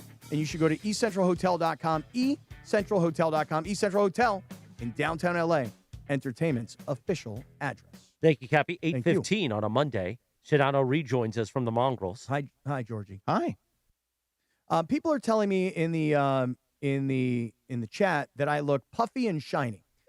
Puffy, I don't feel so much. I think since I've gotten off the creatine, I feel like I'm not as puffy. As far as shiny goes, I cannot deny that the lighting in this studio is like being next to the sun. Well, this is why they use makeup in television. Right. I You're don't have allowed any to makeup. be shiny now, though, Kat, because it's in. Shiny's in. Yes. Is that right? Yeah. Or you could just we could powder your forehead if you want. Powdering my forehead would be lovely. I think that would be very nice. As for not that. as for other criticism that I'm receiving today from the Mongrels, Cappy don't know nothing about no Google Docs. Kind of true. You know enough. You can find your way around a Google I had to ask Lindsay today, though. I'm like, hey, Linz, can you send me the link for the Google Doc? I don't really know. How did they know that? Did you say that on the air? I don't know. I don't really know. Or is there inside information being dripped out now into the Mongrels? No, but say how you said it. You said, can you send me the link? I've never used it, but can you just resend it? He said, I didn't realize that it's the same one every week. Aunt Esther says that I was so high this weekend that I was staring into the sun all weekend. Perhaps that's the case. I'm not sure. I'm not really sure. Are you trying to? I'm shocked you're not jumping right into Colts Chargers from yesterday. Well, I want to say Colt up. I really do because listen, the Colts are good. They are honestly. You can make the case that they should be in the AFC title game based off what we've seen right now. The Colts are probably, besides the Chiefs, the best team in the AFC right now, and it's something that none of us saw coming. Well, that's a Cap 10 preview right there. Remember, this team for a couple of years now has had a very good offensive line, and Jonathan Taylor has been hurt. Mm-hmm. But when Jonathan Taylor's been healthy, they've been able to run the football for years. But it's not only run the football; it's run the ball, it's protect Daniel Jones, right, and it's not turn the ball over. They have an elite level offensive line that allows them to do the first two things and allows Daniel Jones enough time to not do the third thing. Think about Daniel Jones for one quick second and Sam Darnold. You know what that's called, Cappy? Analysis? Well, yes. Okay. But I thought there was a right answer. Complementary football. Complementary football is what that is. Complementary football. Yes. But that is a phrase you hear coaches say a lot, but that is the literal definition of it. Think about Daniel Jones now with the Colts is leading one of the best teams in the AFC. And Sam Darnold is currently leading one of the best teams in the NFC, the Seattle Seahawks. And both of those quarterbacks were on the roster last year of the Minnesota Vikings. Yeah. Who are now in a situation where they can't play their first-round, second-year player who was hurt all of his rookie year. Should they have kept one of those guys? And, maybe. And traded JJ? Listen, and even Carson Wentz, to be honest with you, looks pretty decent for a guy who's kind of been bouncing around ever since. Pretty good Kevin quarterbacks O'Connell's coach. an amazing coach. He really is a great good quarterbacks coach, yeah. But as far as the Chargers and the Colts go yesterday, so I get here this morning. I literally get into the lobby here. It's 5:55 a.m. And Sexy Jexy says to me, wow, it was a really tough one yesterday. And I go, what was a tough one? He goes, the Chargers. And I'm like, that wasn't a tough one. That was a great one. Colt up, baby. I'm so tired of hearing about people telling me to bolt up. Colt up. Hey, the Chargers won their first 3 games. By the way, those Chargers unis, I'm normally very complimentary of their unis. Not good. J.J. Watt called them yesterday the Savannah Bananas on CBS. Yeah, it didn't look good. It was a terrible look. Yeah. Bad look, Chargers. Remember when the NFL did that color rush thing for a little while on Thursday nights and it had the weird uniform? It felt like that. Yeah, not good. So I'll just say this. The Chargers, if I were going to make excuses for the Raiders, okay, here would be my excuses for the Raiders. Their top receiver's out. Their top tight end is out.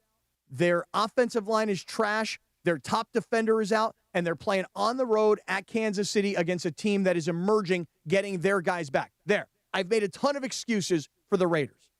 If I were going to make excuses for the Chargers, it would go like this. Well, their top 2 offensive tackles are out. And on the first offensive play of the game yesterday, their 4th tackle got hurt. They cannot keep these guys healthy. And then when everybody tells me, oh, look what's going to happen now, Khalil Mack is making his return. He's back from injury. Non-issue. Chargers defense got steamrolled yesterday. Steamrolled. Not only was it the running game of Indianapolis. But I don't think every team is capable of doing that to the Chargers defense. Probably not. Indianapolis is a special case of they might have the best offensive line in the sport, and they also have a running back who, I mean, you want to talk about crazy numbers? He's had 3+ touchdowns multiple times already in games this season through 7 games. He's fantastic. And by the way, he was fantastic even before they had a great offensive line. So now you give him this elite level offensive line. He's incredible. He's the best back in football this year. But here's the thing, and this is what I'm trying to explain to you, and this is why I tried to explain this to you in the first 3 weeks of the season. In the first 3 weeks of the season, think about who the Chargers beat. They beat the Chiefs when the Chiefs were depleted at the wide receiver position, both through injury and suspension. Can we agree on that? Sure. Okay. Then they beat the Raiders. Do you think the Raiders are good? No, I told you they stink. Okay. Then they beat the Broncos. Right. Broncos are good. Broncos are good. And the Broncos should have won that game. I mean, shoulda, woulda, coulda. Okay. They could say that about every game. Of course. Naturally. Yes. I could say that the Rams should have beaten the Eagles. I could say that the Colts should have beaten the Rams. Correct. 100%. Yes. But they were 3-0. Yeah. And you know it because it happened. The whole NFL world starts telling you about how great the Chargers are. They're still there, right in the mix, though. But hold on. They're home, and they're playing against the Colts. Right. And you think the Colts are really good, right? I think the Colts are an elite team. Yes. So do I. Yes. And when you're home and you're playing against an elite team, right, that's when you have to step up and win games like that. And I would say that Herbert was running for his life and made 2 big mistakes in the first half that really ended up costing them the game later. I mean, you can lose the game early. You don't have to lose the game because then they had to chase the whole way after that. Let me ask you this. Do you think that Kyle Shanahan's a good coach? I do. Okay. Do you think that Kyle Shanahan is doing a good job with a 49ers team that is destroyed and decimated by injury? Sure. Do you think Jim Harbaugh is a good coach? But they've also had a much weaker schedule than the Chargers. Oh, really? I think. Okay, because when I look at the Chargers' schedule, do you think the Giants are good? Do I think the Giants are good? Yeah. Yeah, they're better than we thought they were for sure. Okay, because they're an average team, I would say. Okay, so you lost to an average Giants team who's had On a the rookie road. quarterback making his first start. Okay. And then you lost the following week at home against the Commanders. Mm-hmm. So you lost 2 straight. Right. Then what did you do? You went and beat the Dolphins. Let me ask you a question. Do you think the Dolphins are a good team?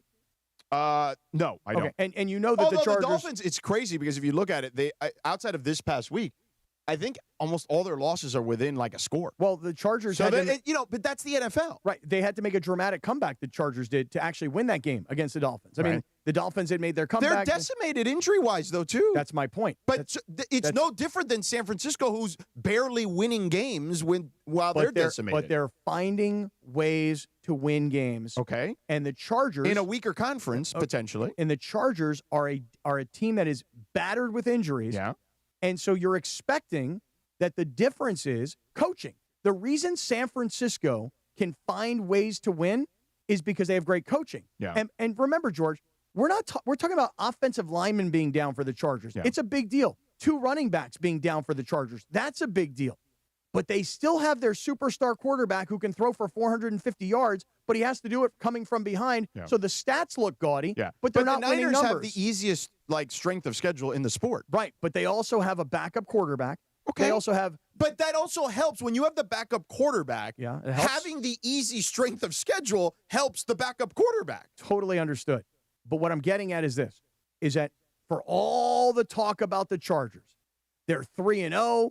They won 3 division games. They're in first place. Right. They're but awesome. they still are 3-0 in the division. And when we get back to playing games in the division, as long they're as in they big trouble. You don't know that.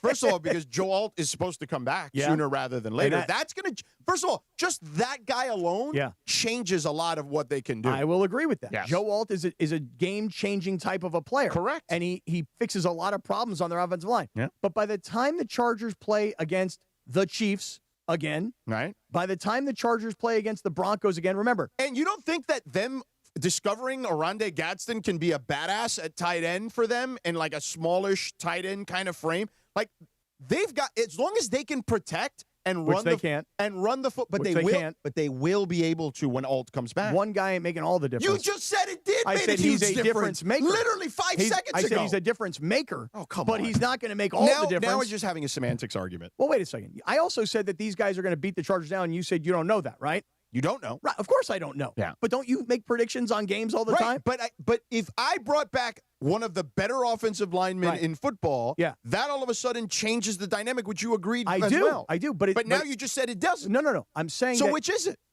Are you still high?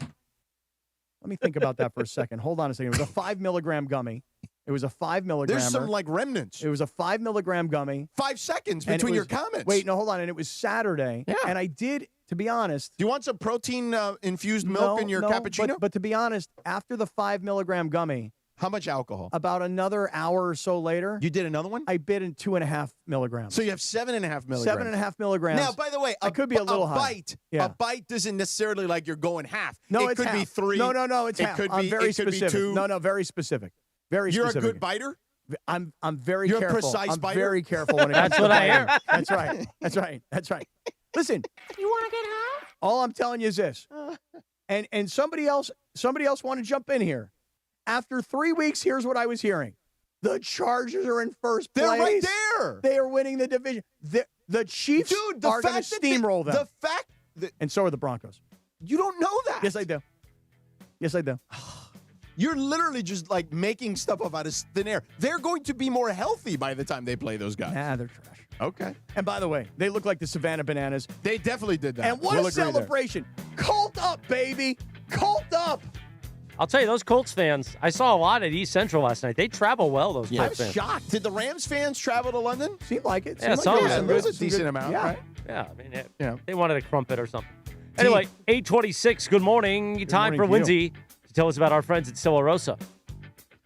Well, thanks. I would love to. All right, guys. So, as I've told you plenty of times before, football season is one of the best times of the year, and Stella Rosa is here to make your game day even sweeter. Stella Rosa is America's favorite semi-sweet, semi-sparkling Italian wine, and you can find it at your local retailer. Just remember, you want to chill it before you open it. And here's a fun tip. You can enjoy Stella Rosa chilled or over ice, but you can also mix things up and make some really delicious wine cocktails. The fruit flavors and the lightness of the wine make them the perfect cocktail base. Just like Stella Rosa Black, I'm going to use that to make a spooky sangria for Halloween next weekend. Spooky. It's going to be very spooky. Sangria. Yeah, it's going to have like cool little garnishes and everything. So keep an eye on my Instagram for that. This season, Stella Rosa also wants to take your game day to the next level. They're giving you the chance to win an unforgettable trip to one of the biggest college football games of the year right here in LA on January 1st. Tickets to the game, hotel accommodations, flights, ground transportation, and even some spending cash. Enter now at stellarosa.com/tailgate2025. Remember to celebrate responsibly. Must be 21 or older to enter. Thank you, Lindsay. 8:28. Good morning. The Sedano and Cap Morning Show on $1 Million Monday. In 3 minutes, we're back. And maybe we'll have that $1 million chance for you. Plus, Beto Duran will join us at 8:45 with his high school football report. That's all ahead. Smile, sucker. Come on, mongrels. It's a Monday morning, and you're with the Sedano and Cap Morning Show on ESPN LA. The Sedano and Cap Morning Show. We'd like to thank our founding partner, Providence. Providence, caring with compassion in Southern California. This is the Sedano and Cap Morning Show. It's still the American dream to own your home free and clear. If you've got excellent credit and solid home equity, the Loan Exchange can help you reach that dream faster. Right now, you can exchange your current mortgage for a 15-year fixed refinance at just 4.99% with no closing costs, no lender fees, no title, no escrow. That's right, no fees at all. You'll keep the same balance, lower your fixed rate, and shorten your term, helping you save tens of thousands of dollars over time. And since there are no costs to exchange, if rates drop again, you can do it again without wasting a dime. So if a 4.99% rate in APR can lower the interest you're paying right now, visit theloanexchange.com and get started. It only takes a few minutes, and the Loan Exchange can close your new loan in as little as 2 to 3 weeks. That's theloanexchange.com. NMLS 1637539. Loan subject to credit approval. See website for licensing information, loan terms and conditions. Equal housing lender. For a 4.99% rate in APR, visit theloanexchange.com. The Loan Exchange. Smarter loans made simple. What's the best thing about Halloween parties? Gotta be the booze! Now your top reasons to visit Morongo. Oktoberfest is the best at Mosin Happy Hour.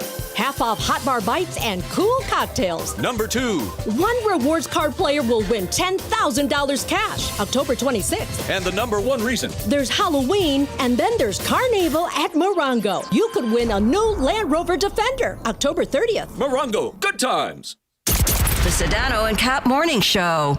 What's going on? It's Bethel Duran, and I love rolling around in my Toyota. Tacoma, to be exact, and right now it's Trucktober. If you're in the 818, go check out the All-Stars at Northridge Toyota. In the 626, it's all about Wondries Toyota. And right now, Trucktober is here for you. Lease a brand new 2025 Tacoma for just $164 a month or 36 months plus tax. Northridge Toyota or Wondries Toyota. Serving all of SoCal sports fans, they make it easy. Lease excludes tax, title, license, registration fees, and dealer options and changes. $59.99 cash or trade equity down. Expires 10/31/25.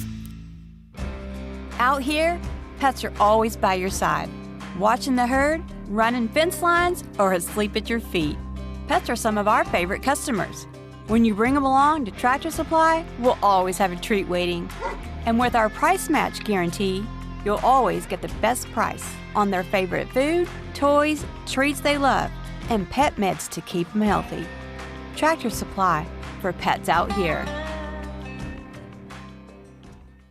On eBay, every find has a story. Like if you're looking for a vintage band tee, not just any tee, the band tee. You wore it everywhere until your best friend stole it. Now you're on eBay, and there it is. Same tee from the same tour. The things you love have a way of finding their way back to you, especially on eBay. Where else can you find that mint trading card you searched everywhere for, or your first car, the one you wish you never sold? It has to be eBay. Shop eBay for millions of finds, each with a story. eBay, things people love.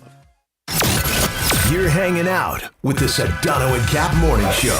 Okay, you could be the hardest core Dodger fan on the planet. You could be the hardest core. Hardest core. Hardest core. More Sedano and Cap. You could be the hardest Core of the hardest. Of all cores, you could be the hardest one.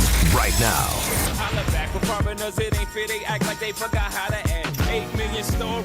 8:32, good morning. The Sedano and Cap Morning Show on a Monday. On this day in 2009, Jay-Z released this album, Empire State of Mind. You guys can have the whatever conversation you're having on the air if you want. It would be pertinent to what I just saw you conversing. I mean, we can do it. It's okay. We can have private conversations it's without fine. you guys. It's fine. It's one of my favorite songs, man. I love It's a this great song. Yeah. I love It's this one of song. those songs that captures the vibe. When you walk out of the subway in New York, you feel it. You can feel it in your bones, Jack. Yeah, I don't even need to be walking out of the subway in New York. I hear this song, and I do feel that vibe. Like when you were a New York radio star. Yes. And I would get dropped off every morning in a Lincoln Town car. And Was then that part of the deal, or you paid for it? It was part of the deal. Oh, that's good. It That's was good part of the deal. negotiating. You had like a Sedano clause. It was a part of the deal. Guy picked me up in front of my building at 4:30 a.m. Yeah. And at 11 a.m. he was sitting outside of our building in Midtown Manhattan. And I always thought it was super cool. We were riding up Madison Avenue, and I'm on the phone. I'm like, this is so cool. And I'm like, this is not going to last. This is not going to last at all, man. And I'll never forget, I had this car service, and they said to me, did you go out to the Hamptons via our car service? That's a Cappy move. And I'm like, yeah. And they're like, yeah. Always overreaching. Well, I'm like, I had a wedding to go to. And they're like, and I was like, I don't know what you guys want me to do. And it was Sunday. And then I had to be back for the show Monday. So I had to take a car out to the Hamptons for this wedding. And it was like $500 each way. This is pre-Uber. Yeah. You know? Amazing. Yeah. God, even though it was pre-Uber, you could still book your own town car back then. But I wasn't. I Yeah, you had did. I had theirs. I Oh, had CBS radios. Beno's going to join us in just a few minutes, but it's Radio Tinder time. We like to play a TV theme. Yesterday, October 19th, back in 1982, St. Elsewhere premiered on NBC, which had a young Denzel in it. Yeah, that's right. I can't hear you when you do that. I can't. Just say it on the air. So we should talk about the Rams, too, this segment before Beto comes on. Yeah. You got a lot to squeeze in then. Because we beat up on the Raiders. We beat up on the Chargers. And we got to praise the Rams. We do, big time. You know who I got to praise? By the way, you can follow her at Lindsay Baseball on Twitter or Instagram. How about our friends at Hernandez Wholesale Flooring? We're all holding up the hardwood that they have at Hernandez Wholesale Flooring. If you're in the market for new flooring. You can't break this, dude. No. This is the real deal. Shop at Hernandez Wholesale Flooring, where every day is a deal. No gimmicks. Call 866-624. No, you can't. This is not. This is untreated. You can't break this. Or go to HernandezWholesaleFlooring.net. No sale beats wholesale. You can't break it. What if you put your head in it? No, you can't. Trust me. I just tested it. You cannot break this. Can't break that wood, Cappy. Yeah. Take it away, producer Lindsay. Thanks, Christopher. All right, guys. So switching gears here a little bit to the NBA. You okay, Cappy? Sorry. It was funny. It was a funny move. Yeah. Yeah, but you can't break this, bro. This is the real deal. People are now seeing it on YouTube after the delay. Yeah. That I'm standing right next to you, and it looks like I'm wearing like protective goggles. Kind of does. You're like Anthony Davis now. Woodchop class. You're like AD. Anyway, go ahead, Lynn. Sorry. NBA. So Kevin Durant and the Rockets agreed to a 2-year, $90 million contract extension on Sunday. Also includes a player option for 2027-28. Right. And so now, because of this new deal, Kevin Durant has actually surpassed LeBron in the NBA career earnings by about, I don't know, let's say like $15 million. Yeah. So what do you think of this extension? Because, first of all, Kevin Durant took a little less money to stay in Houston long term. He did. And, Cappy, do you think it's a big deal that Kevin Durant now has higher career earnings than LeBron? Well, it just kind of gives you an idea of that LeBron will play longer and will keep on going. Right, but I also think it's a matter of that's kind of misleading. But go ahead. You answer your question. I'll tell you why it's misleading after. You know, Cappy's got to have a petty comment about this, Well, right, Cappy? I mean, listen, you set me up with a layup. You know what I mean? Exactly. You gave me an Pun alley-oop. intended. Yes. Listen, LeBron will keep playing, and he'll wait till Kevin Durant retires, and then he'll be like, hey, I got to play yet another year. But LeBron, you're 50. I know, but I have to be the all-time career earnings guy, too. I can't just be the all-time scoring leader guy. But because he started earlier, the contracts were smaller, and it's also about when the contracts line up based on, like, the different CBAs. So that's just not – it is a bit misleading is what I would say. You hear that, Lindsay? Misleading is what that is. It is what it is. And he's right, but it's not – again, it's not apples to apples. I just want to say one thing. Kevin Durant, if Kevin Durant is he's your long-term guy. It is a smart move by the Rockets, though, and Kevin Durant, because their biggest problem was they couldn't close games, and now you got one of the best closers in the history of the sport. So long as he's healthy to play. Yeah. But he's been relatively healthy. Yes. For an older guy. But again, as these guys get older, their bodies will start to break down. I understand LeBron is a unicorn, and to a lesser degree, Durant is in some ways as well. But when he gets hurt, because he's older, and he's had a lot of injuries along the way. He played 62 last year and good. 75 the year before. Really good. Yeah. Really good. I love mean, he had the bad injury, the Achilles thing that kept before him out for a year. Yeah. But I just, for me, if you're hitching your wagon to a guy who's how old, 37, 38 years old, something like that, Kevin Durant, I just think it's a big, giant waste of money. Right. No, because again, if you're close in any sport, the windows are smaller than you think. And yes, they have a young team, but they have a head coach who has finals experience. They have a GM who is been really smart and prudent. He could have added Jimmy Butler. He's like, nah, I got enough guys that can do what Jimmy Butler do, and they're younger and cheaper. What they need is a guy to finish games. And nobody in the history of the sport, arguably, is better at it than Kevin Durant. Like, yes, Michael Jordan, whatever. But my point is, he's in the conversation, Kobe. Like, he's in the conversation of, you need to close a game. He's one of the top guys in the history of the sport. All right. I know you're not going to like what I'm about to tell you, but here's my opinion. I just don't think he's a championship guy. In other words, he's got two of them. Yeah, when he joined the Warriors, and yes, I know I've heard it a million times. But everybody joins teams. Like even the Showtime Lakers were stacked. It was just a different era where the Lakers lucked into getting Magic Johnson. Right, but they drafted him. Right, but they lucked into that pick. It wasn't their pick. All I'm saying to you is, my opinion of a guy like Durant. They won a coin toss, for God's sake. Okay. Hey, listen, he went to Steph's team. He won a couple of championships, and he was then supposed to be a guy that was going to carry other franchises to championships, and he hasn't. Well, I mean, He had some bad injury luck. Correct, and he was also literally a big toe away from beating Yes. Giannis the year they won the championship. Right, but that's the difference between a coin flip. The other part of it is it's like, hey, you get your players that you want. You pick the coach that you want. If they would not have love won the team that anymore. if they win that 2021 championship, his whole career looks completely different. Then he gets hurt, to Lindsay's point, after that, and it changed a lot of things. The Phoenix thing was a disaster, but it wasn't on Kevin. Not a fan. All right, thank you, Cappy. As somebody once said, page 2. That means go to the next one. All right, next one really quick here.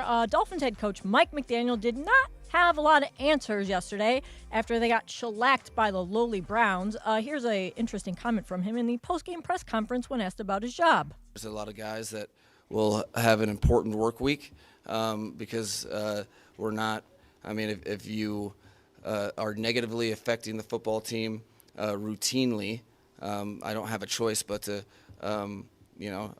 assess a different player, and I have to coach a lot better as well. So we're going to find out who and what we're made of.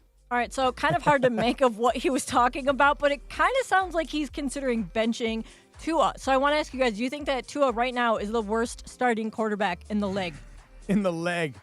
Wow, I've been hanging out with Kiddo a lot, huh? That's a tough question. Riz says that a lot, actually. I mean, Justin Fields is pretty bad. Who's worse? He got benched. I mean, Dylan Gabriel, even though he had whatever, like, he's not good. I know, but come on, give him a break. Tua was like an MVP candidate 2 years ago. Like, let's not, I mean, he's playing bad right now, but Right now, who's the worst right now? I mean, he's not the worst. No, there are worse. Geno Smith is worse. I'd rather have Tua than Geno Smith every day and twice on Sundays. And Justin Fields as well, to your Yeah. point.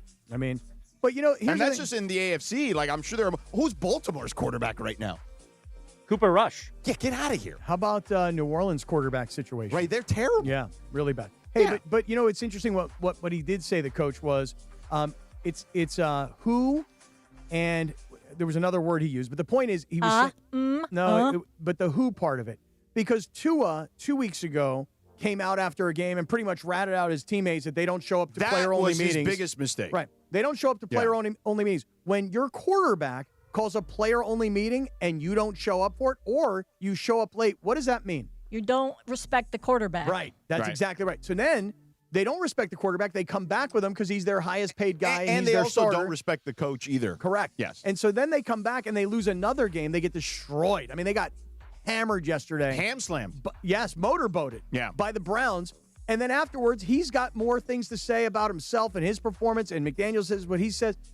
They're a disaster. You know what their problem is? And I can tell you as someone who grew up following them, and I have not rooted for them in decades. What is their issue? Their owner is not good either. Like, nobody talks about it, but he's not a good owner. He gives them all the money in the world, but he hires terrible people. Like, the head coach was not ready to be a head coach. He was basically the install guy for Kyle Shanahan. Yep. He's literally the only guy from the Mike Shanahan tree that hasn't worked out in some capacity outside of one little flash for a year or two. Right, where it was cute and funny. And their GM has been with the organization for 25 years, not in the GM capacity, but his drafts are terrible. So, like, their owner is like almost like he gives them a lot of money, but he's like absentee in the moments you want that matter. So it's no different than any other organization in professional sports or organization in general. Well, if you have bad ownership or absentee ownership or poor ownership, it's going to reflect upon the business. But okay, you just said a very interesting thing, the business. See, I would tell you that the owner of the Dolphins would say to you this, well, let me tell you something, George, Mr. Smart Guy. Look at my bottom line. We're making more money than ever before. Well, here's what I would fight back with you and say that before he owned the Dolphins were one of the most valued franchises, or one of the more valuable franchises in the NFL. Now they're in the bottom third. So while his money has grown exponentially, they continue to fall down the valuation rankings because of how poorly managed they are. But what he would say to you and is... they were a brand. Right. I mean, when you and I were growing up, Don Shula, undefeated season team. Dan Marino. Pittsburgh and the Dolphins were and the Cowboys were the 3 best teams in the sport. And then Dan Marino after that, even though they didn't win a Super Bowl, I mean, he was freaking, I don't know, named the quarterback. He was Patrick Mahomes before Patrick Mahomes. But what they've done is, here's the thing, and I know people don't necessarily pay attention to this stuff. What the Dolphins did is they recreated their stadium. So they didn't build a new one. They just recreated it. They added a ton of money to it. Then they went out and got F1. And that F1 event happens and right the tennis, there. right. And the tennis event. Yeah. So what the Dolphins have done is the Dolphins have gotten into the business of sports and entertainment. Right. They're not in the business of winning. Same with the Browns. We talked, Jerry Jones. We talked about Jerry Jones in that documentary a lot. It's very similar in that sense, except the difference. Like I told you, the Cowboys are still the most valuable franchise in the sport. The Dolphins used to be a top 5 to 10 team valuation, 15, 20 years ago. Now they're in the bottom third. So there is a level to this that is his own fault, too. Yeah, I mean, I'm telling you, these guys are more concerned about F1 races and tennis matches than they are about the Dolphins winning playoff games or even getting to the You look playoffs. at the Rams and Kroenke. Kroenke built the stadium with his own money, right? And he has built a team here, a franchise here, that didn't exist in this market for 20-plus years and has made them a force. So it goes to show you, good ownership and poor ownership certainly matters in professional sports. And in Kroenke's case, he's not just a good owner of the Rams. He's a good owner of every won other a championship, asset that he owns. The Avs have won championships, right, 100%. That is Radio Tinder. Thanks to Hernandez Wholesale Flooring. Go to Hernandez Wholesale Flooring. We are smart. We know a lot of stuff. We know ball. We are ball You know what knowers. else you know? Tell us. You know about and our friends at business ball. Ocean Subaru. Yeah. Oh, listen. Yeah, tell them, Cappy. Ocean Subaru Fullerton. Hey, I got to call Omar today and find out. But yesterday, they had this really, really amazing event happening down at Ocean Subaru Fullerton. They were doing a dog adoption event yesterday. And in fact, the first 30 people that went to Ocean Subaru Fullerton, this was yesterday, Omar was paying the $100 adoption fee. So it really just goes back to how much Subaru as a brand wants to be and is a huge part of the community. And in the case of Ocean Subaru of Fullerton, they not only are an incredible part of the community, but they also really want to take care of all of their customers. So right now, you can take advantage of 1.9% financing for 63 months on a brand new 2025 Subaru Crosstrek Sports all-wheel drive. So you're getting the full all-wheel drive sport utility vehicle when it comes to the Subaru Crosstrek. And you can also take advantage of 1.9% financing for even more, 72 months on a brand new Subaru Outback Premium all-wheel drive. That's right, I said it. Only 1.9% on the brand new Crosstrek and the Outback.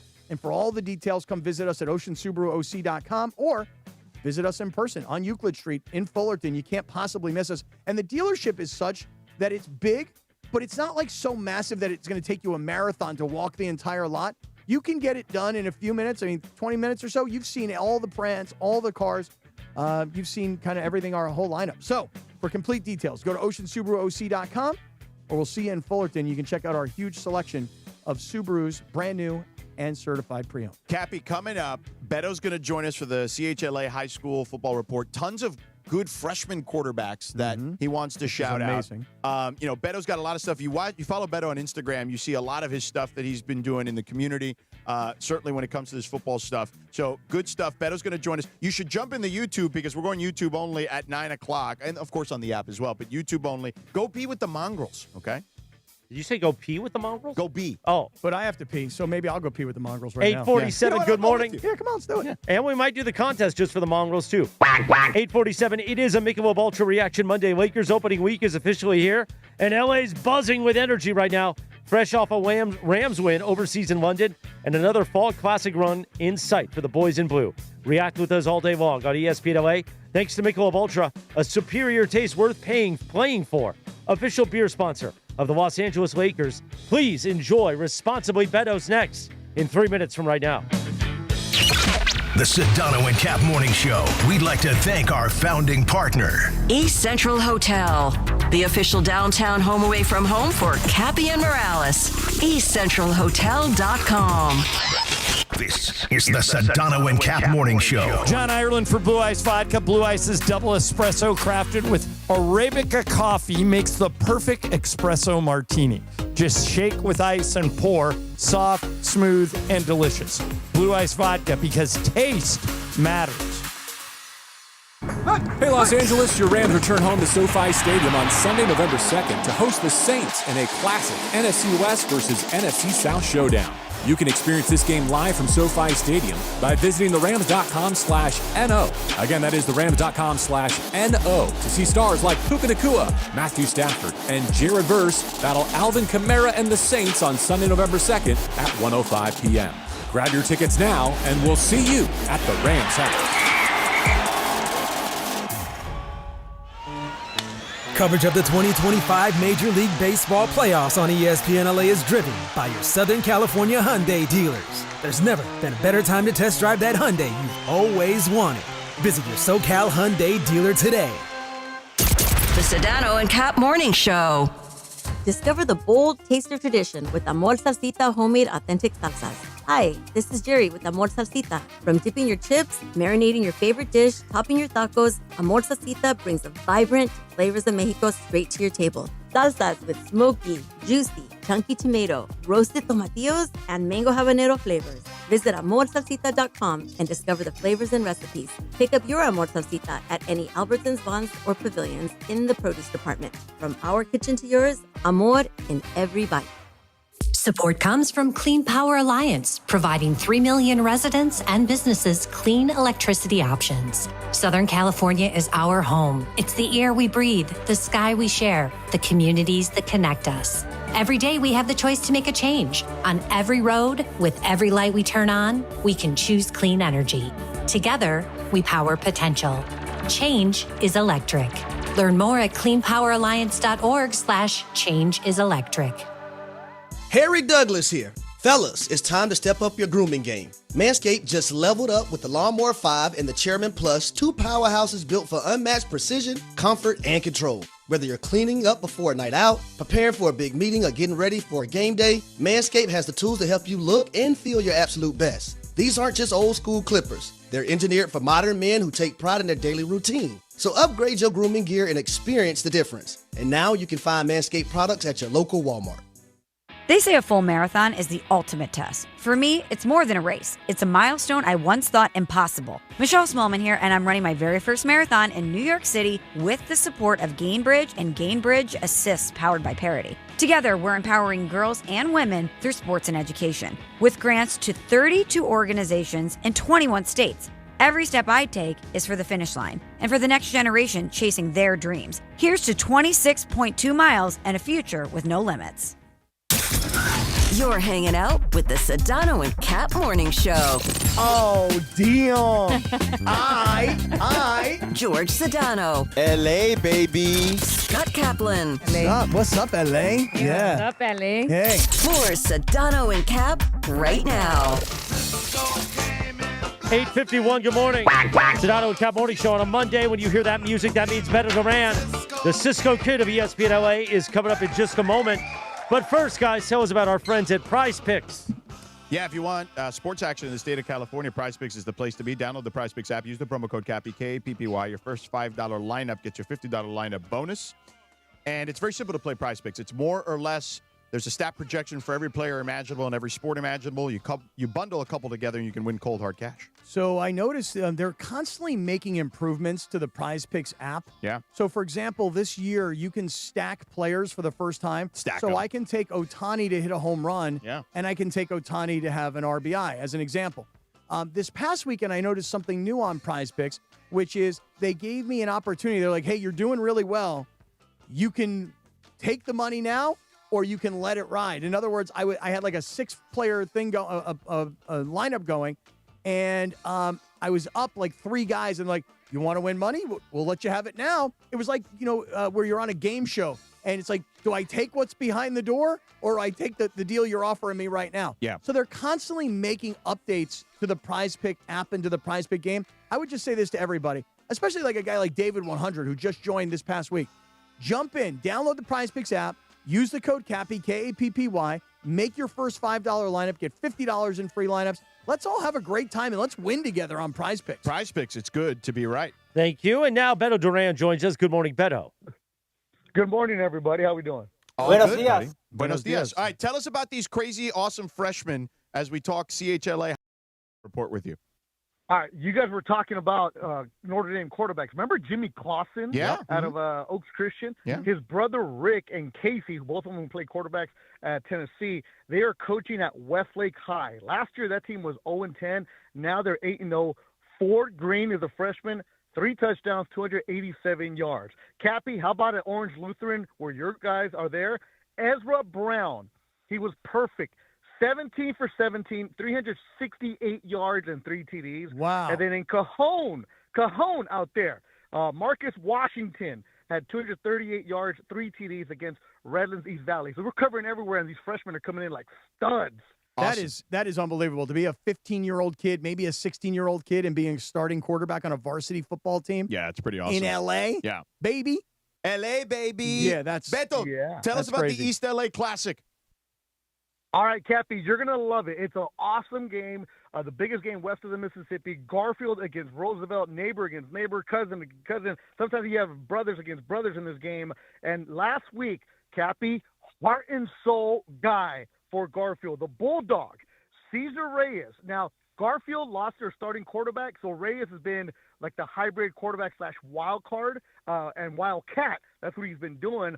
Heart and soul. Cappy, 420 yards on 42 carries last week and 4 touchdowns when they beat Southgate. So tell me that's not a heart and soul kind of guy. That's the kind of guy you love, and that's why I'm taking you to East L.A. this week, Cappy. We're making a trip. Okay, let's do it. He's like a corazón y alma type of a guy. Look at that, Cappy.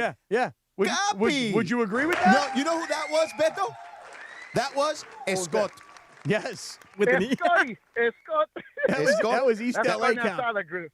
So here's what we're going to do, Beto. I know you want to talk about Bosco. They got a star wide receiver, and we want to talk about a number of other kids. We're going to have to carry this over to the YouTube segment because we're leaving the terrestrial to go YouTube only. So everybody's got to join the Mongrels, listen to Beto wrap up the CHLA High School Football Report, and then Cappy and I are going deep after that with Beto on Dodgers, the Rams, the Chargers, the Raiders, and USC. I actually want to ask Beto about USC, too. Okay. So, Beto, stick around for that. Morales, take us away. The High School Football Report, sponsored by Children's Hospital Los Angeles. Your child's comeback starts at CHLA, Jack. What's the best thing about Halloween parties? Gotta be the booze. Now your top reasons to visit Morongo. Oktoberfest is the best at Mosin Happy Hour. Half off hot bar bites and cool cocktails. Number 2. One rewards card player will win $10,000 cash October 26th. And the number 1 reason. There's Halloween, and then there's Carnival at Morongo. You could win a new Land Rover Defender October 30th. Morongo, good times. Hey guys, Cappy here. When disaster strikes, you expect your insurance company to be there for you, but often they look for ways to underpay your claim. If you're feeling abandoned, pushed to use low-rated contractors, or ignored after years of loyalty, we protect homeowners from the games and fine print that insurance companies are known for.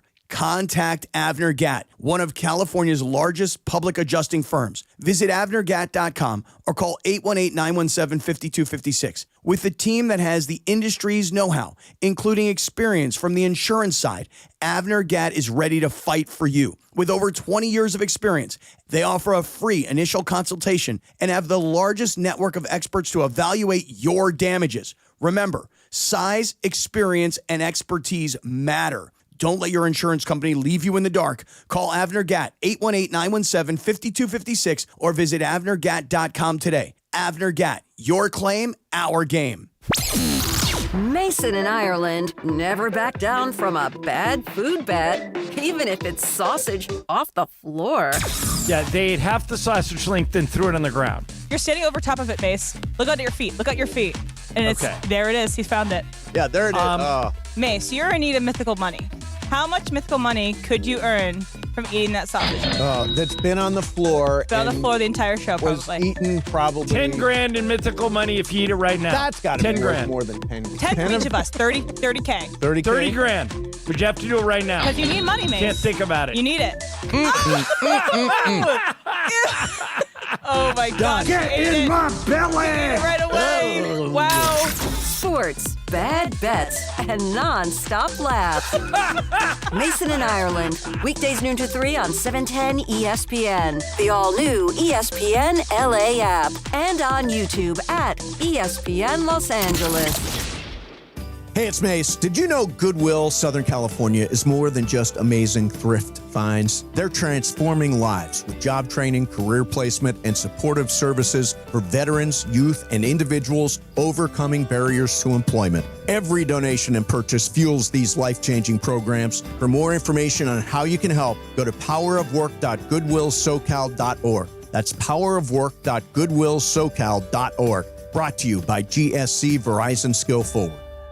DraftKings Sportsbook, an official sports betting partner of the NBA, is the place to bet on NBA stars this season. Download the DraftKings Sportsbook app and use promo code Clinton. That's promo code Clinton. Bet $5 and get 3 months of League Pass plus $300 in bonus bets if your bet wins. In partnership with DraftKings, the crown is yours. Gambling problem? Call 1-800-GAMBLER. In New York, call 877-8-HOPE-NY or text HOPE-NY 467-369. In Connecticut, help is available for problem gambling. Call 888-789-7777 or visit ccpg.org. Please play responsibly. On behalf of Boot Hill Casino and Resort in Kansas, pass-through of per-wager tax may apply in Illinois. 21 and over. Age and eligibility varies by jurisdiction. Void in Ontario. Restrictions apply. Bet must win to receive bonus bets which expire in 7 days. Minimum odds required. NBA League Pass auto renews until canceled. Additional terms at dkng.co/audio. Limited time offer. Hi, this is Sean McVay of your LA Rams. The Rams play here. KSPN, Los Angeles. 710 ESPN. A good karma brands radio station. Oh! The Sedano and Cap Morning Show is on the air. Oh my goodness! Shohei Ohtani! Wow! Up and over the roof! A majestic blast! Ohtani drops jaws everywhere! And it's 4-0 Dodgers! The biggest show in ESPN LA history. Right side jump ball. Devontae does it again!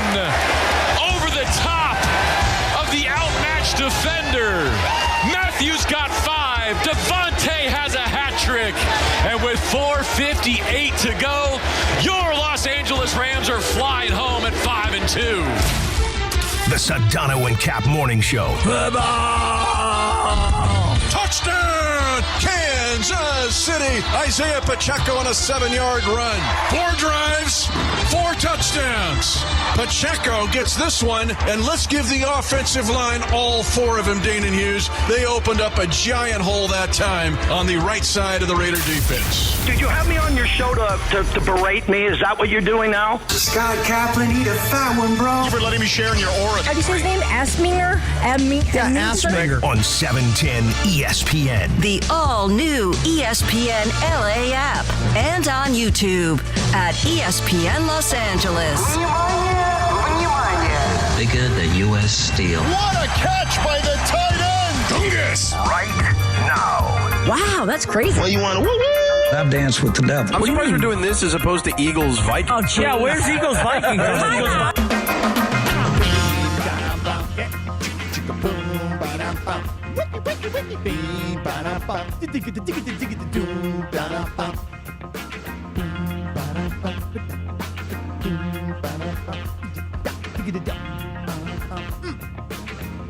Here it comes, here it comes.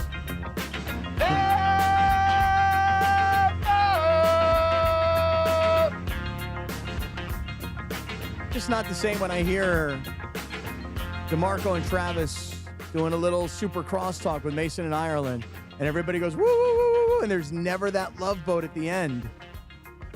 Bing. So I got to bring it back for you at the top of the 9 o'clock hour when we get to YouTube. 9:02 and 35 seconds. Meanwhile, Beto Duran rejoins us.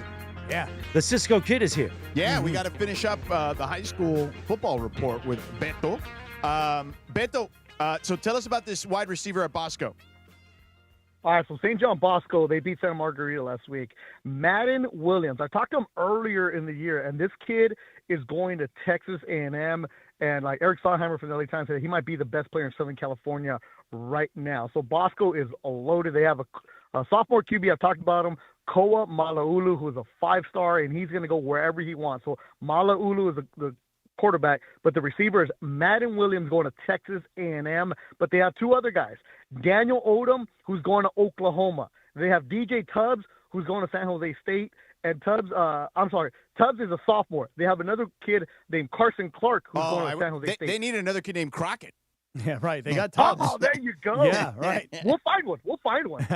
Yeah, so they're loaded right there. And Bosco's just one of the best teams in the country right now. But that just shows you guys were talking about the recruiting and Morales, I know, is going on SC and how they have a good recruiting class. But one thing that Lincoln Riley isn't doing, he's not keeping the kids in his backyard here because they're getting paid in the SEC. Yeah, right. I mean, that's why, like, when people hear you, they go, why would this kid be going to Texas A&M? And it's not, like, you could go look up the rankings right now. Oil money. It's the big money. Yeah. It's real. And, interesting, Beto, because we talked about this on Friday. It seems like USC is paying now, Beto, because of the recruiting class they're bringing in. We'll see what they do in the portal next year. But they are close, USC, to me. They are one good cycle away of nailing the roster construction of being in the mix. But they better get some defensive linemen, seriously, because stopping the run has got to be paramount. Well, when you see you got to do that in the portal. Yeah. Because you can't. Well, you need grown men. Right. That's the difference. Yeah. Yes. Yeah. Beto, I was watching they that are game, though. spending more money. You're right, though. Yeah, I was watching that game on Friday night because you had brought it up to us on Friday that the Bosco Santa Margarita game was happening on Friday. So this is how much you're a football junkie. On Sunday night, when all the football is over, and I've been watching since 6:30 in the morning because the Rams were playing. And by the way, I never watch those London games, but when your team is playing in them, now you got to get up. I turned it on. Same, and it really, I didn't like it, to be honest with you. I mean, I did not like it, and it was the only game on. Yeah. But I didn't like the fact that I was watching one game at 6:30 in the morning. Yeah. Anyway, Beto, back to Bosco and Santa Margarita. Last night, I'm watching the fourth quarter of that game, and it was a 27-13 game. And Santa Margarita is knocking on the door. There's about 4 minutes and change to go, and they looked like they were about to go in for a score and make it a one-score game. It got to, I think, 4th and 14, and then they threw an incomplete pass. So that was it, game, set, match.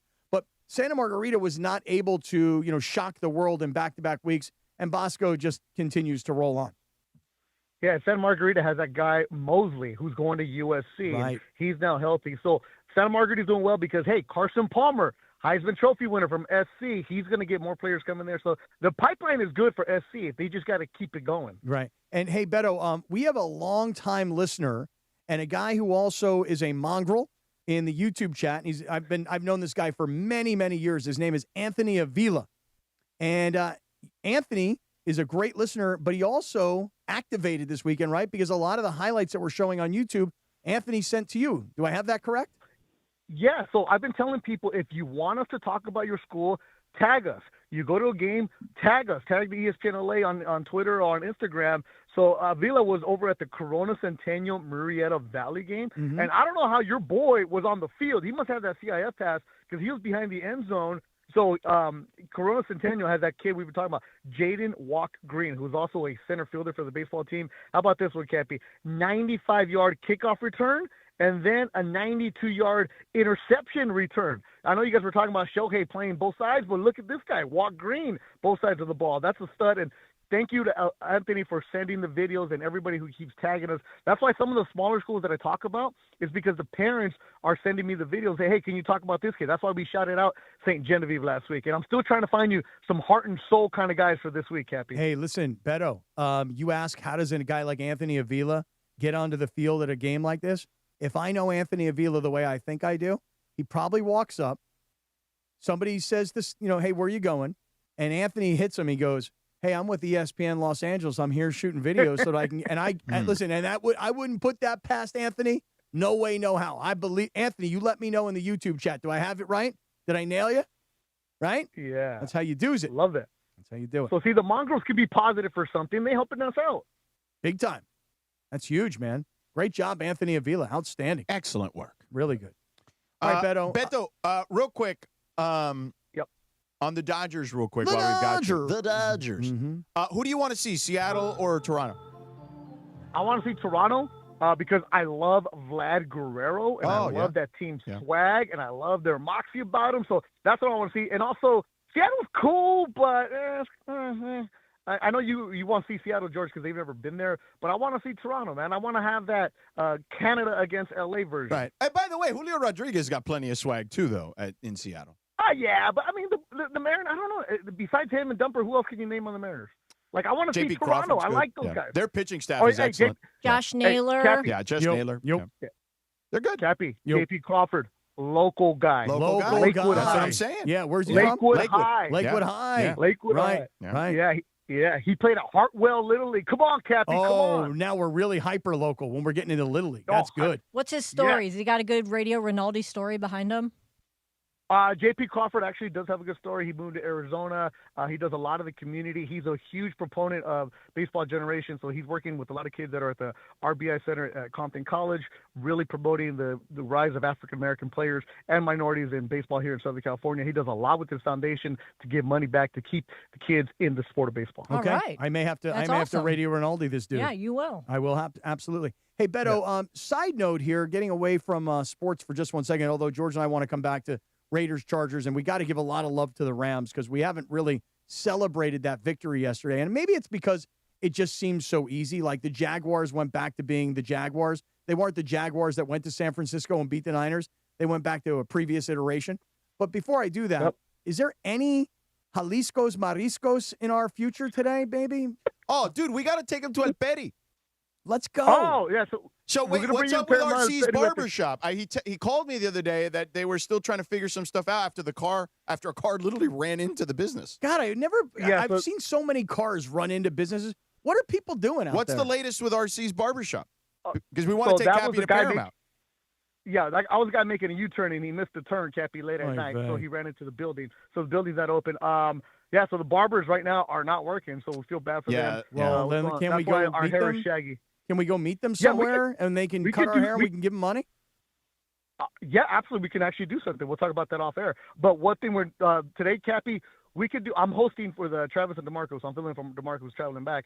I can meet you at 12, and we can go to Mariscos Jalisco in the Callejones in the downtown LA area. Or if you're up for it, we can go straight to East LA on Whittier Boulevard and go get some Mariscos over there. Okay. Your call, baby. I have it. Well, listen, you have, if you're hosting Marco and Travis, then you got to be back here at ESPN LA by, call it 2 o'clock, right? Sure. Okay. Yeah. I have a meeting at 2, so I'm down. I'm down skis. All right. I'll be there by 11:45 then. Be ready. Okay. Yeah. All right. Excellent. All right, Beto. No, are we on? No, I think we got to be on foot. Are we on foot, or we got to schlep? Cappy, just be outside. I'll pick you up, and I got you, man. Just hold on. We're on a mission from God. Okay, I'm with it. We are on a mission from God. We are the new Blues on Brothers. God. Right, on God for real, homeboy. There you go. All right. So let me ask you guys a question. Yeah. Did everybody wake up yesterday at 6:30 to watch the Rams? Not at 6:30. What time did you wake up? I tuned in. It was probably like it was like late in the first quarter. Okay. Yeah. All right. So call it like 7. 7-ish. Okay. Yeah. All right. Listen, when you have friends from the East Coast, like I had a buddy of mine yesterday. He goes like this to me. He goes, "Hey, I'll call you after the 1 o'clock games." So I think he's going to call me at like 4:30, but he's in Philadelphia. So when he said, "I'll call you after the 1 o'clock game," he meant the 10 a.m. game. Yeah, the 10 a.m. game here. Right. Yeah. And I love football. That's on you for not knowing that he's in Philadelphia, though. No, I knew he was in Philadelphia, Right. but I just wanted to check him on that 10 a.m. football is far superior to 1 o'clock football. I would agree. And 1 o'clock football is far superior to 4 o'clock football. Yeah. And 5:15 football is far superior to Oh, my 8:15. God. Yeah, 100%. People on the East Coast don't understand how much better football is on the West Coast. Oh, it's so much better. So much better. But London games suck. Yeah, they do. I'm not a fan. The worst. Well, it's why I stopped. I used to, when I lived on the East Coast, I would watch the EPL, the English Premier League. I would watch La Liga. I would watch soccer a little bit. Now it's like impossible because it just starts too early, and and it's no different with these London NFL games. So when a London game is being played, and it's two teams that I don't really have a rooting interest in, it's off my radar. Means nothing to me. Oh, agreed. But yesterday, You have to pay attention. because it was the Rams, Yeah. and I actually expected a good game. By the way, how about Devontae Adams yesterday? Devontae, thank goodness, is on my fantasy team. Me too. I'm 11th of 12th in my fantasy league. Like second to last? I'm dead. I mean, I'm just so bad. Yeah. And Devontae had a big game for me yesterday. Yeah. I'm trying to remember who else. Somebody else had a couple other big Anyway, games. back to the Rams. The point is this. Yeah. The 6:30 a.m. kickoff sucks, okay? But that game yesterday, I think the reason we're not really hyping it up so much is because they ham-slammed it them. was a total demolition. It was not even close it was at not, any point. It was not entertaining in the slightest bit. Yeah. Now, if you're a Rams fan, you go, what do you mean not entertaining? No, it's great. But again, yes, it was entertaining. Like, holy moly, they're up 21-0 in the first quarter. And then after that, you're like, this game's not really going to be competitive. Think about this, Beto. Matthew Stafford. Beto's gone, by the way. Oh, he is? Yeah. Oh, I thought he was sticking around for You this. said bye. Oh, you said bye. Yeah, you said bye to him. Oh, I did? Mm-hmm. Yeah. See, it was that extra 2.5 gummies. Yeah. It was that extra. Are you still high? It's still not out of my system. Yeah, you're Gummy still hangover. Because usually what happens is the day after You want to call him back? He's in the YouTube chat. The day after I drink anything, I always make sure that the first thing I do is I get an hour of cardio to sweat it all out. Yeah. I didn't do that quite yesterday. Yeah. So there could be 2.5 milligrams of gummies still in my system. I mean, listen. It's okay. Okay, thank you. I actually think it's funny. Yeah, no, it's fine. Yeah. Actually, if I took another 2.5 milligrams right now, I might kind of get myself back to where I on was. track. Yeah, right. Yeah. In fact, I told Morales the other day, I took a gummy in front of Morales. He's like, "You're going to do that before you go on the air?" And I went, "It's not what you think." I it don't is." remember that. Oh, you don't? No. Yeah, I had a gummy in my bag, and I went and I popped it, and he goes, "You're going to do that before you go on the air?" And this is when I was still on the Are creatine. they like greenies? No, they were creatine Oh. gummies. I got gummies Oh, you here, said but the not- other day like it was last week. That I was have- like a month ago. I have energy gummies. They're not obviously cannabis. Here, you want me to? What kind of energy gummies you got? Here, I Boston College trainer gave them to me. Are they still in the packaging? I mean, I opened it. No, but do you have them in a separate plastic bag? No, I just closed the bag. Okay, let me take a look at that product. Because I got this right here. These are little vitamin D Now pills. that looks kind of shady. I know, but these are little vitamin D pills that I Yeah, took out that's of. what you say. Yeah. Who knows? Oh, Honey Stinger. Oh, that's a good product. Honey Stinger. Yeah. You know who I think was originally behind that product? I think They make those little waffles too, Yes. which are delicious. and I think that was like a Lance Armstrong sort of thing. Now look at this. Anybody? Yeah, the BC guys I gave got them to me. I got a gummy. Anybody want a gummy? This is a No, that's like- there's a creatine gummy. Oh, okay. It's a good. creatine gummy. Yeah, I would not be I flashing. thought you're done cannabis with those, gummies. Cap. You said you laid off the creatine. Well, I did. That's why they're still in my bag. Okay. So I got these gummies right here. Which Why are do you the still have creatine- them? In case I decide to, I need to get pumped up again. You know what I mean? And then I got the vitamin D. Do you want pills Honey right Stinger? here. There's I'll two in take there. one of those. I'll take one of those. You want little- one? Yeah, let me have one. Why not? Let me see what they do to me. Here's the thing about the Rams. Think about this statistic line. You ready? Yeah. Matthew Stafford, 5 touchdown passes. Yeah. In 182 yards of passing. Wow. I mean, think about that. Yeah. Like if okay, listen, by way of example, pretty good. You're gonna be paranoid and East LA, dog. No, those aren't cannabis, bro. I know that, but they're just you know, energy gummies. Exactly, but But he's if I like, I start to wonder feel- what's gonna do to me. I If I think start you're to gonna be feel a little paranoid. weird, But by way of example, I'll just give you an example. This isn't the 80s anymore or the 90s. You can't just take whatever somebody gives you and put it in your mouth. But they're literally given to me by a trainer. Yeah, but still, you just can't be in that practice. That's the problem with Cappy. But you think it is you think I'm giving him something? I have two of these? just took 2 of them. What if you're Have trying the to- rest of Oh, them. I can have Well, two? Yeah. Cappy, what if he's trying to take you out so he can get Trudell in? Yeah, well, that is true. I wouldn't do that. You could be like, I closely monitor everything that I put in my body. Yeah. I did not test positive Cappy, for those are nice. PEDs. The balance of how you drive me crazy and also make me laugh hilariously Yeah. is like the perfect balance. See for that me. perfect balance. Yeah. Perfect balance. Yeah. Those are good. I love Michael. Don't get me wrong. But it's a different relationship. Different relationship. Yeah. Very different. But here's the thing about Matthew Stafford. Matthew Stafford had 5 touchdown passes with less than 200 yards of total passing. By way of example, because this proves how you win games. Justin Herbert yesterday, 420 yards. He had 3 touchdowns, Herbert. but he also had 2 interceptions. Yeah. 2 costly interceptions. Very early on. costly. And put him in a hole. And one of them, you say, well, maybe that's not the quarterback's fault. Ball gets tipped up in the Yeah, air. I get it, but still bad interceptions. But That's it's- not on Herbert. No. Well, but he did try to fit it into a tight window, I thought. But efficiency is my point. Because when you look at Daniel Jones, 288 yards passing to combine with Jonathan Taylor's 94 yards rushing, he had 2 touchdowns and 0 interceptions, and most importantly, was only sacked 1 time. Daniel Jones. Mm-hmm. So, if your quarterback is passing for 400 plus yards, you're probably not winning. You know what I'm saying? I'm laughing at the mongrels because they think that those energy gummies are going to have you bouncing off the freaking ceiling in a few minutes. And just to prove my point, because now I'm super How energized. long do they take to set in? I don't know. I'm going to read the instructions. It takes a little while. I've already eaten them, but now I think I'll read What them. are they called again? Yeah, what are they called? Honey stringer, I think, or something like that. Honey stinger. What's in them? What's the back? So here's the thing. I know what this, juices you. I in know them? this brand because when I was cycling, and when you're out on a long bike ride, you would occasionally be like, "Hey, I need something to pick it back up." So these are, let's see, nutritionist approved, delicious blend. Yes, they were very tasty, pocket size, easy to digest for athletic performance. Let's see what's in these bad boys here. Let's see here. Oh gosh, you guys know what organic They're just tapioca is. caffeinated. They're just it's got tea caffeine in it. That's all what it it is. is. That's what it is. Yeah. It's little caffeine gummies. Yeah, it's tea caffeine. I can't wait till you're shaking in the corner. It probably will happen because having two of these things, when you're on a 100-mile bike ride, it's you're burning it up. When you're sitting here yapping at everybody, it's probably a different deal. Yeah, that's all it is. You're gonna be like Cornholio. I took a couple of them during my my college football game. I had a cup of coffee in the morning, and then a noon game for me is rough because it's like an early wake up.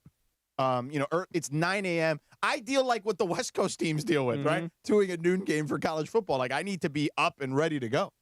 So just back to this one point, though, because now that I'm highly energized. No 10-minute warm-up, no when you're 10-minute doing, warm-up. when You you're should doing- take these. Actually, no. This weekend? Yeah. Well, How long? yesterday. How long did it take to warm up? Only like 6 minutes. You're doing better. But we hadn't seen each other all weekend because, Yeah, take some honey stinger and maybe 3. Right. Yeah, I don't think the cardiologist want me to take the honey stinger. You don't think so, huh? Ask him today. You want me to? Yeah, ask him. Actually, I'm I'll not give you- seeing a I'll give you the empty cardiologist, bag. just a lab today. Okay, all right. I don't think they're going to be like, oh, yeah, take more honey stinger. That'll make it all better. Yeah. Anyway, go ahead, Cappy. Get your stinger working better. Here's my point. When your quarterback throws for 420 yards, you're probably losing the game. Matthew Stafford passed for less than 200 yards, and he had 5 touchdowns. And just by way of example, the Cowboys yesterday pulled off what was a very impressive win, especially coming off a bad loss they had the week before. Yeah. And the Cowboys are kind of showing you that I guess the reason they were willing to give up a Micah Parsons is because ultimately they're going to have to outscore you. And whereas Micah Parsons, on the other hand, 3 sacks yesterday and closed the game for Green Bay against Arizona. Yeah. Dak Prescott yesterday had a You really hear that? big game. That's football talk right That there. is football. Dak Very Prescott good. yesterday passed for 264 yards and 3 touchdowns in a game where the Cowboys scored 44 points. Yeah. So it just kind of goes to show you yet again, like if your quarterback is throwing for 400 yards, you're probably losing. Yeah. Right, because they're chasing. Right. More times than not. Look at these numbers. For Dak Prescott, he had 30 pass attempts yesterday. For Daniel Jones, it was like also in the 30-ish range. Yeah. For Matthew Stafford, he had 33 pass attempts that's yesterday. where you want to be. Right. Once you go plus 40, then you're starting to get dicey. Right. Unless, of course, you do what the Denver Broncos did yesterday, which was make this dramatic comeback when they honestly, we got to just take a pause on this for a quick second. Hit the pause. It's 19-0 going into the fourth quarter. Crazy. The Broncos, I think, had 6 points with 4 minutes to go in the game. Yeah. And they scored 33 points total. It was insanity what happened in the fourth quarter. I know it was a good shot, but let's say bounced around. Anyway, football. That's all I'm saying. Football. Yeah. What about the Raiders, though? They're terrible. In fact, not only terrible. Is your guy Pete going to survive the season? I mean, I think they have to, but will his teeth survive the season? I mean, let me ask Bergman. Yeah, he just got a new pair, remember? Bergman, let's say they only win like 3 or 4 games this year. Yeah, he's got a 3-year deal. You think they're keeping him? You sound so enthused about it. I mean, I honestly don't really blame Pete. I blame Chip Kelly. That offense stinks. Let me ask. You got to blame Pete though for the Geno move. Let me ask the the Geno Mongrels. move. That is Pete's fault. Smash the like button if you think Pete Carroll is going to survive the season. You should all smash. I don't the think like he button. will. On YouTube. You Like, don't? how can he? Why would it's only been like 6 Because games. I feel like, they brought him in for this whole winning culture thing, and it's just they're worse than last year. True. They're arguably better on paper, but they're way worse than last year. All of Cappy's things are right. There's no offensive line. The top receivers hurt. Their top tight end. How tight end is involved is hurt. Pete in personnel? I mean, the Geno thing was him, right? I think it was him. I assume it was him. I assume that Pete Carroll goes to Mark Davis and says, hey, look, we got to upgrade the quarterback position. who's an available free agent at a decent price for an available free agent starting quarterback. At what point do we start looking at Brady and being like, hey, bro, like, what's your deal here? This team stinks. Yeah, like, why didn't you step up and tell everybody that Geno was no good? But you see, we're blaming Geno and we're blaming the quarterback. The Raiders' general manager is a guy named John Spytek. Right. They brought him from... Interestingly, because Brady was also involved in Spygate. Yes. Very good. Very good. But Spytek, I'm trying to remember. Do you remember his background, where he'd come from? Tampa, was he? Was he there? And with here's the thing. He was in... let me see. Cleveland, it looks like, and the Bucks and the Eagles. Yeah, the Bucks. Okay. Yeah. But the Eagles is where he came from, right? Yeah. Here's the thing. We'll all blame Geno Smith because that's what everybody does. They blame the quarterback. Well, they he's give the not quarterback. good. I agree. However, it is not just Geno Smith's fault. In other words, you don't have your top receiver, you don't have your top tight end, and you lose Max Crosby in that game, and you're already with a very depleted, bad offensive line. Yeah, So the Bowers injury, no left tackle. Colton Miller's out. The Bowers injury is a huge deal. Mm-hmm. Like, he was, I mean, last year when you saw him, he was fantastic. And he's just not available. But the thing is this, while we'll all look at Geno, here's the thing. It is the fault of Spytek, their general manager, of Pete, their head coach, of Chip Kelly, their offensive coordinator.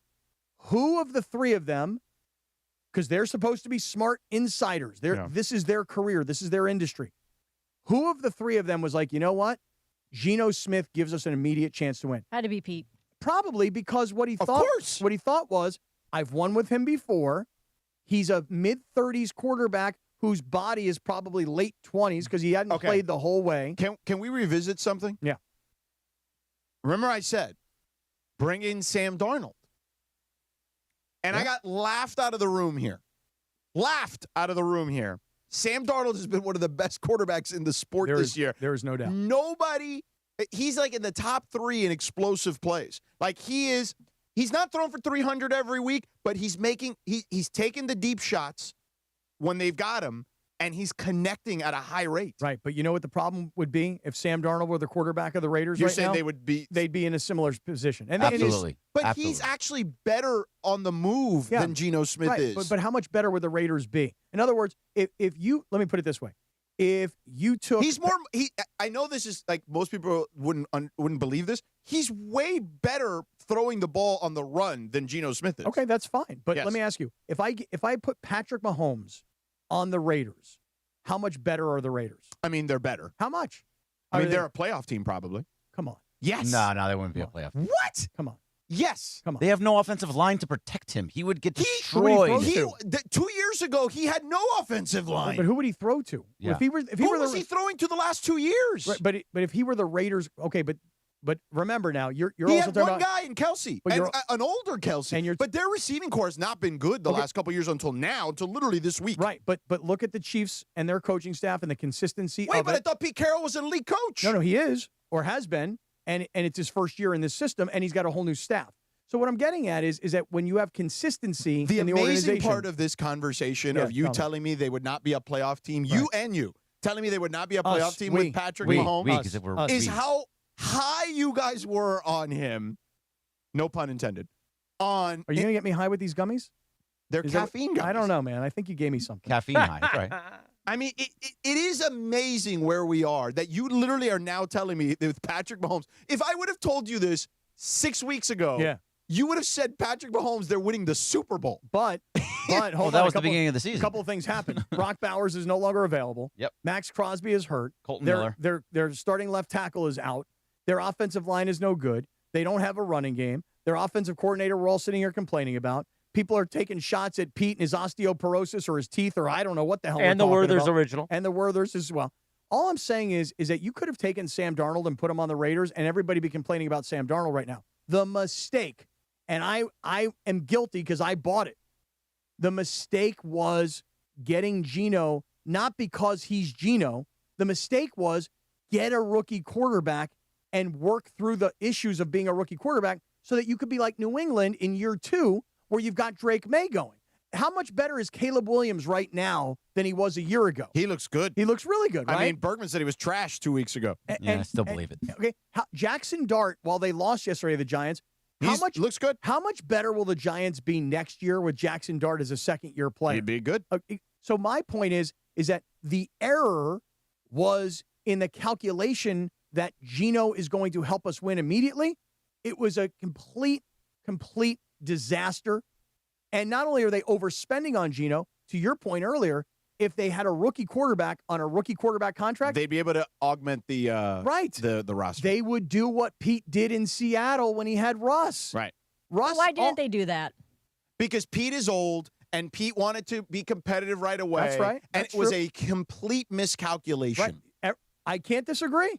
I mean, I wish I But was. this is literally what I was telling you in the summer. Right. But I wanted to believe that Pete and his history with Geno and all these other things, all I said was Geno would be a competent starting and what quarterback. I told you there was Pete has been a pretty mediocre coach, post Russell Wilson, or basically from Russell's last year in Seattle on. Well, I'm not going to give up on Pete just yet, and here's why. Because I thought that Mike McCarthy was going to get to Dallas and not do anything, which he really didn't do. But they were playoff team. But they were competent and professional. No, the biggest miscalculation you made from a coaching perspective, and you've admitted this, Sean Payton, no question. But just go. We went to the mattresses on that one a few times. But go to Sean Payton in his early years in Denver, and this is year 3, I believe. Sean Payton in his first year. I thought it was year 2. I think this is year 3. I think it's 3. Because in year 1, you'd have to go back and look. But in year 1, he's got Russell Wilson. Right, hamstrung. And so now Pete is hamstrung with Geno Smith. But Sean walked into that situation with Russell Wilson on this in ridiculous contract. Pete gave Geno an extension, and that was the mistake. That was the mistake. It is third. And so what has Sean Payton done? Yeah. Sean Payton said, "I got to get because they drafted Knicks last year. Right, I got to get rid of Russell Wilson, and I got to get a rookie quarterback that I can put my stamp on this kid. Right, and now he's done it. Knicks is good, and look at what Knicks He's did pretty good. yesterday. Yeah. What Knicks did yesterday is going to go down in Broncos history as the greatest comeback in the history of the organization, and he's in his second year. Yeah. So the mistake that Pete made, and I admit I also bought into the mistake that Pete made. I thought you'd have a competent quarterback. You know what the worst insult I can give the Raiders about yesterday? Unprofessional. You understand what I'm saying? That's fair. Like, not you played bad and you got a bunch of guys hurt and you got embarrassed yesterday by the Chiefs, who I think I think the Chiefs might be the best team in the NFL right now. And their record wouldn't have you believe that, but I think they might be. Yeah. And let me tell you something. The effort yesterday by the Raiders and the lack of roster to fill in holes, unprofessional. That's what the Raiders were yesterday. Cappy, tomorrow at this time, another horizontal tease. Well, actually 9:15, so I'm a little past it. Okay. Horizontal, slightly vertical. Correct. We're going to have an author of a book about the Lakers' most recent stretch of time, right? Mm-hmm. Basically kind of like the LeBron era, but really the more recent LeBron era. His name is Yaron Weitzman. He's an Sounds like my kind of guy. He's an excellent follow on Twitter if you like basketball. But we're going to have him on because there's some juicy stuff in there about the last several years of Lakers basketball. So I wanted to tease that because, we've been talking about miscalculations and there have been some miscalculations prior to the Luka trade for the Lakers in that stretch. So it just kind of got me thinking that we to promote him tomorrow in the YouTube hour, 9:15. Did you send a tweet earlier from this guy? It's a clip. Yeah. Okay. Oh, it's a clip. It's a Russell Westbrook LeBron issue. I'd be curious to hear about that. Yeah. So that's why we're having him on. Yeah, I want to hear that. On Lakers opening night, no less, tomorrow. Yeah. And we'll have Noah Eagle, obviously, at 8 o'clock, who's calling the game for NBC. Okay, you got to bring when he comes on, you got to put the John Tesh music on. Oh, I will. NBA round ball rock.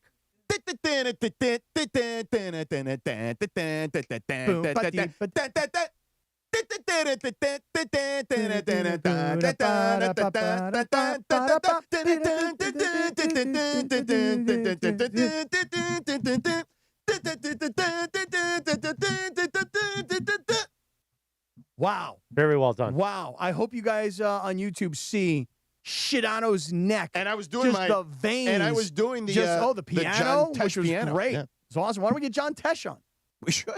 That's good cardiovascular right there. In the YouTube. We should have John Tesh in the YouTube. Tesh. You should book John Tesh. We should Seriously, have that John was a Tesh. great call, Lindsay. John Tesh in studio with keyboards playing the NBA theme live I saw right him here. doing something on social media the other day talking about He's been doing a lot. round ball rock. So Come we should on, have him on. Tesh. Have you ever seen the SNL skit where they have John Tesh's brother? It's fantastic. It's so good. It's Gimme the basketball. Gimme the ball, because I'm going to dunk it. Yeah, so it's funny because John Tesh, what I just did, he basically did on like an answering machine. He'll tell the story better than I would, but he did that thing. He did like like to an answering machine to like the executives at the, I don't know if it was the NBA or NBC or whoever, and that's how he sold the song to them. Really? That's how you sell it. Wow. Yeah, that's how you have to do it. So I should like leave voicemails where I call somebody and I just give them ba ba dee doo ba dee doo da da da ba da ba da dee doo da ba.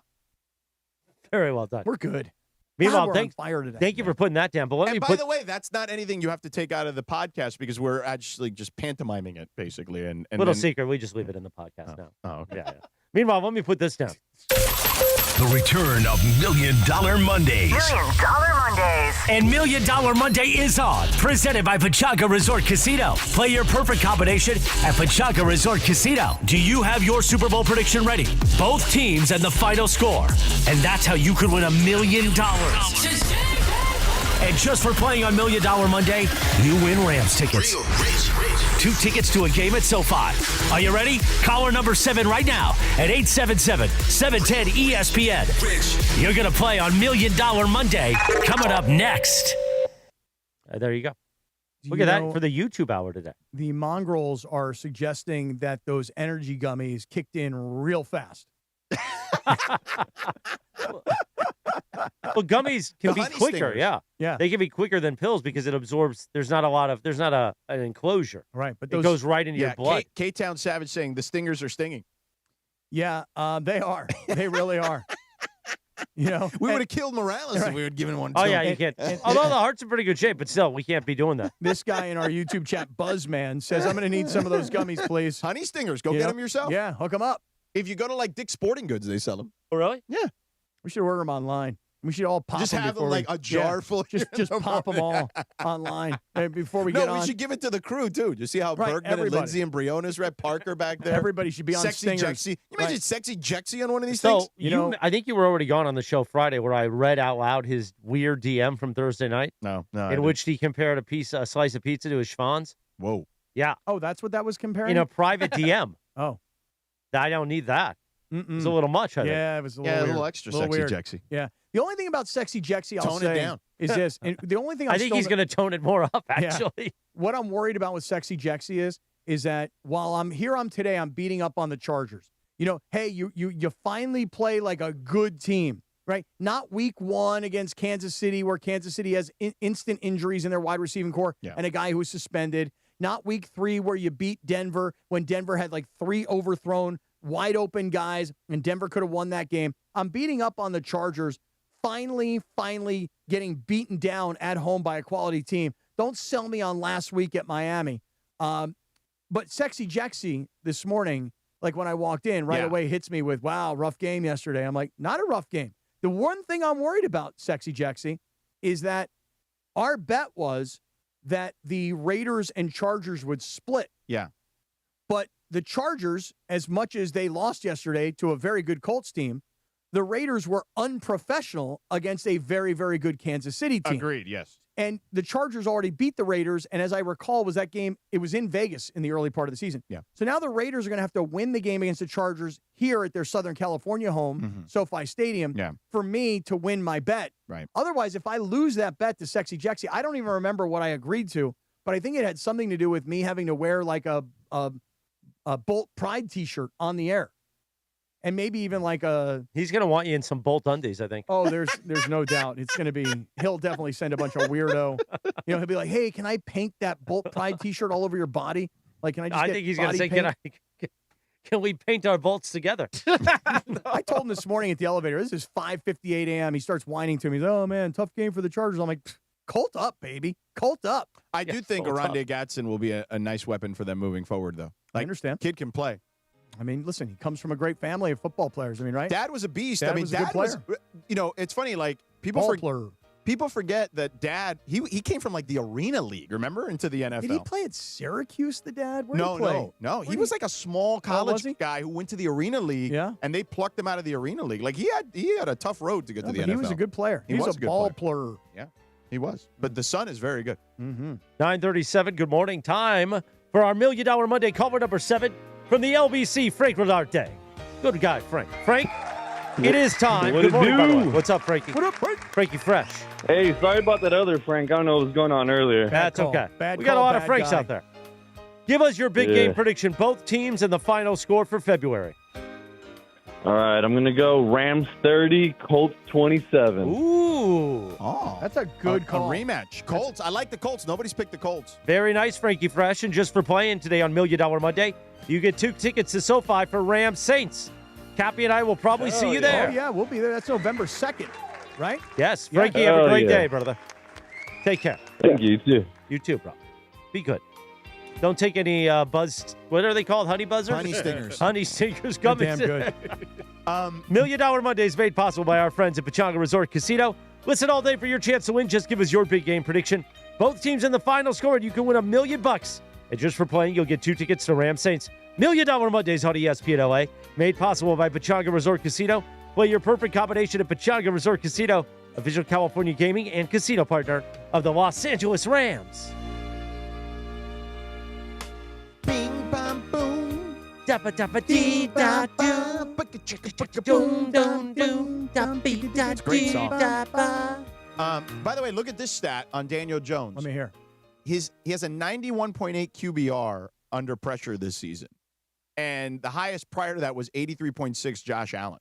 I mean, he's been, even though they have a great offensive line, even when he's pressured, he's still good. If I would have told you that Daniel Jones, the former Giant, who got cut in the middle of the year and who then backed up in Minnesota, so we didn't really see him play. Yeah. If I would have told you that Daniel Jones was now going to have a super cool nickname, Indiana Jones, and he was going to lead the Colts to a 5-1 record, would you have believed that? No. Right. And I would have said, like, he could be pretty good. Because remember, the Colts a couple years ago with a really good offensive line and run game. I mean, Phillip Rivers was on his last legs, literally on his last legs. And did they get to the playoffs that year? They did, the right? Colts went to the playoffs with Phillip Rivers, right. And they've had some stints where they've been pretty good in the last couple years.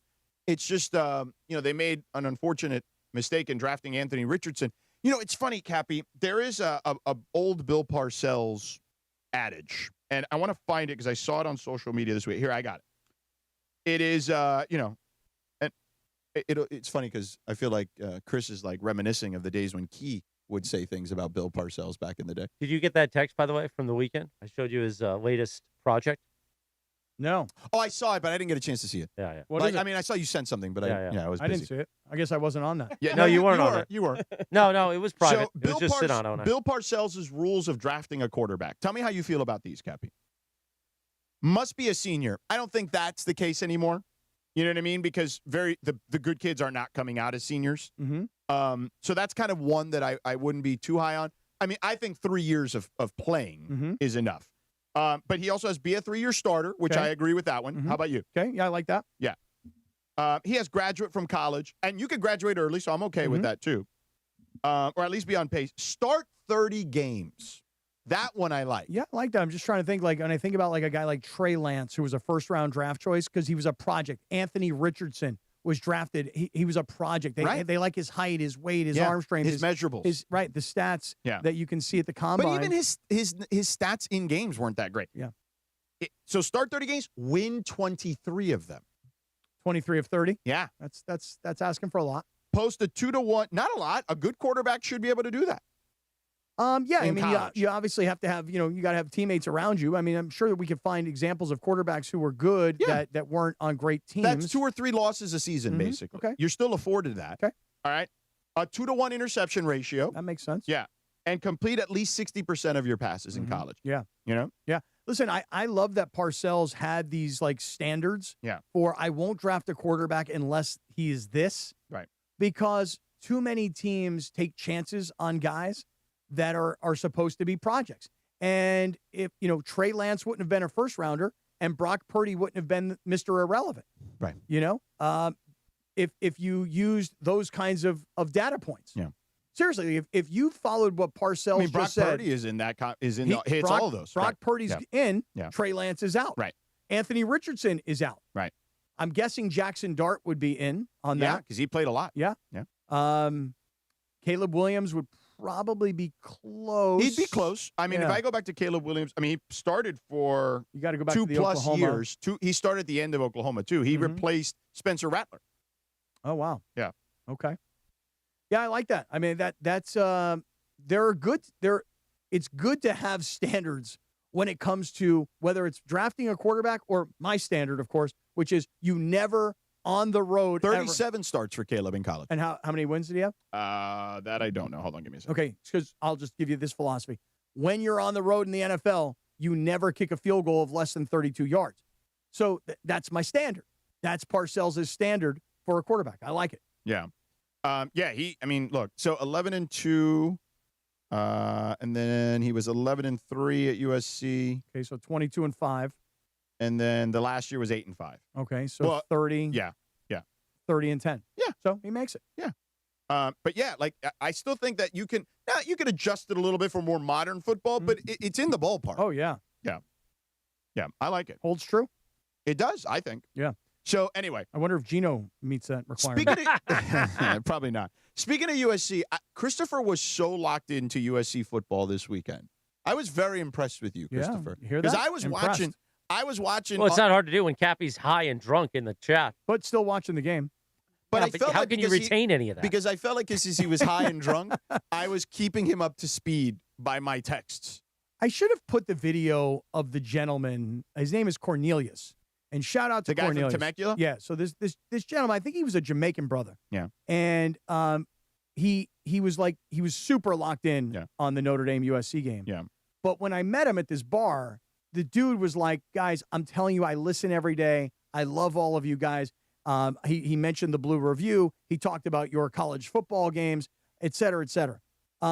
See, he did mention the Blue Review. Yes, he did. He was very specific about the Blue Review. He loves the Blue Review. Gets up early, 6:30 in the morning. Why wouldn't you? Love it. Love it. Blue Review is must-watch Did you try TV. to downplay the Blue Review, Oh, no, Cappy? no downplay. Because you were high? No downplay. And drunk? Up play, because I was high and drunk. Yeah. Yes, Everything was up play. good. Everything was great. Yeah. By the way, did you bring I know we want to get back to USC, but real quick question, 20-second answer. How much heat did you bring Saturday night then? I brought a lot of heat. A lot of heat? Oh, a lot of heat. Okay. And Sunday You were morning, like Roki too. Oh, Sunday Sasaki? morning heat? Sunday morning, I was like, I was calling the bullpen. Were you sweating like Sasaki sweats? Because he sweats a lot. You were like Sasaki out of the pen? Right, big time. I was all over the place. Body was flailing.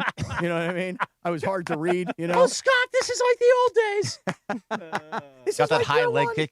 Before you high sold leg out kick for is the right. morning show in Morales. Anyway. USC. Yeah. I was heartbroken. Yeah. But I knew there was a part of me, because I asked Sua, hi, Sua, on Friday. Yeah. I said, do you really think we got a chance? And he goes, yeah, definitely. And that made me feel a little bit better. No, but I tried to tell you. I know. Like, the Vegas is not wrong, okay? When I saw, and it came down from, it was 98% of the money on Friday was on SC. Insane. And it ended up being only 94%. But that 6% when you start, because you can deep dive on this stuff now because of everything being so transparent from a gambling perspective. The 6% that bet on Notre Dame minus the 9.5 are all sharks. Guys who study this because even some of the sharks got duped a little bit, but all the 6% were sharks. So to me, it's like when you see such a lopsided number going in one direction, it's usually wrong. Like, that's usually where Vegas cleans up. But the whole thing about the general public betting on SC, you saw what they did the week before against Michigan. Right. And if you were paying even the remotest of attention to SC, you saw what happened to them against Michigan the year before. Yeah. So when Michigan's running game gets shut down and you know that it's the strength of the Notre Dame offense, people make an assumption, oh, well, if they shut down Michigan, they're going to shut down Notre Dame. And the absolute opposite happened. But here's the reason why. 2 weeks to prepare for Michigan. Good point. 2 weeks to prepare for That's Michigan. Right. You held up physically against Michigan, a very physical team. Can you do it in back-to-back weeks and do it on the road this time? And also, here's the other thing, and I said this to you last week. If they lose to Notre Dame, people will go back and they'll go, well, you know what? Michigan's not really that good anyway. And guess what? They're right. They're not that good. Yeah, I don't know about that. I just think styles make fights. They had 2 weeks to prepare. They were embarrassed at the way they lost last year. And now it's different. Your body has to recover because even though they stopped Michigan, I mean, relatively speaking, certainly like held them in check comparatively to what they normally do. That takes a toll on your body, having to play that kind of physical game where Michigan is like battering ram you to death. And then Notre Dame is going to do that. And by the way, they do it with two guys who not only can batter you to death, particularly Love because he's built big, but they've got electric speed. Like they can go. So if they bust through the line, it's gone a lot of the times, or at the very least, an explosive play. So that was the difference, in my opinion, was no 2 weeks to prepare, and the back-to-back weeks eventually catches up on you. I think USC held their own, all things considered. So I actually came out of that game feeling, even though they lost, I feel pretty good about their prospects moving forward. I just want to say this: I still don't think Michigan's that good, and I think that USC beat a Michigan team that's not nearly what they were maybe a year or two ago. I would expect Michigan, because it's a rivalry game, I think they will be competitive against Ohio State. They always are. Hey, listen, they should be. Barring injuries, there's a long way to go. But yeah, for one reason only. For one reason, I'll just give you this. I mean, Lindsay could tell you, aren't those games pretty much always down to the wire? Yes, and also Ohio State hasn't played anybody That's it, this right season. there. Ohio State's schedule is weak. Has been ridiculous. It's bullocks, in it. I mean, first they beat Texas, which everybody thought Texas was good, and they were number one, and they're not. So it's just like whatever. They're not good. Then they I mean, no. Texas defense is good, but their offense stinks. And it was week one, and everybody had high expectations for Texas, and it's not been the same. Right. Who has Ohio State beaten? Well, in the last couple of weeks, they beat Wisconsin 34-0. They're not good. They beat Illinois, who is a top 25 team, and they're decent. Yeah. Minnesota, Washington, Ohio, Grambling. Nobody's ranked. The next time that Ohio State plays a ranked team will be the last week, Michigan, when they play Michigan, who's 25. If they're still ranked. Right. They've got Penn State, who has completely fallen apart. Yeah. Purdue, who's not ranked. UCLA, who I am so rooting for UCLA right now. I am too, but they're gonna destroy UCLA.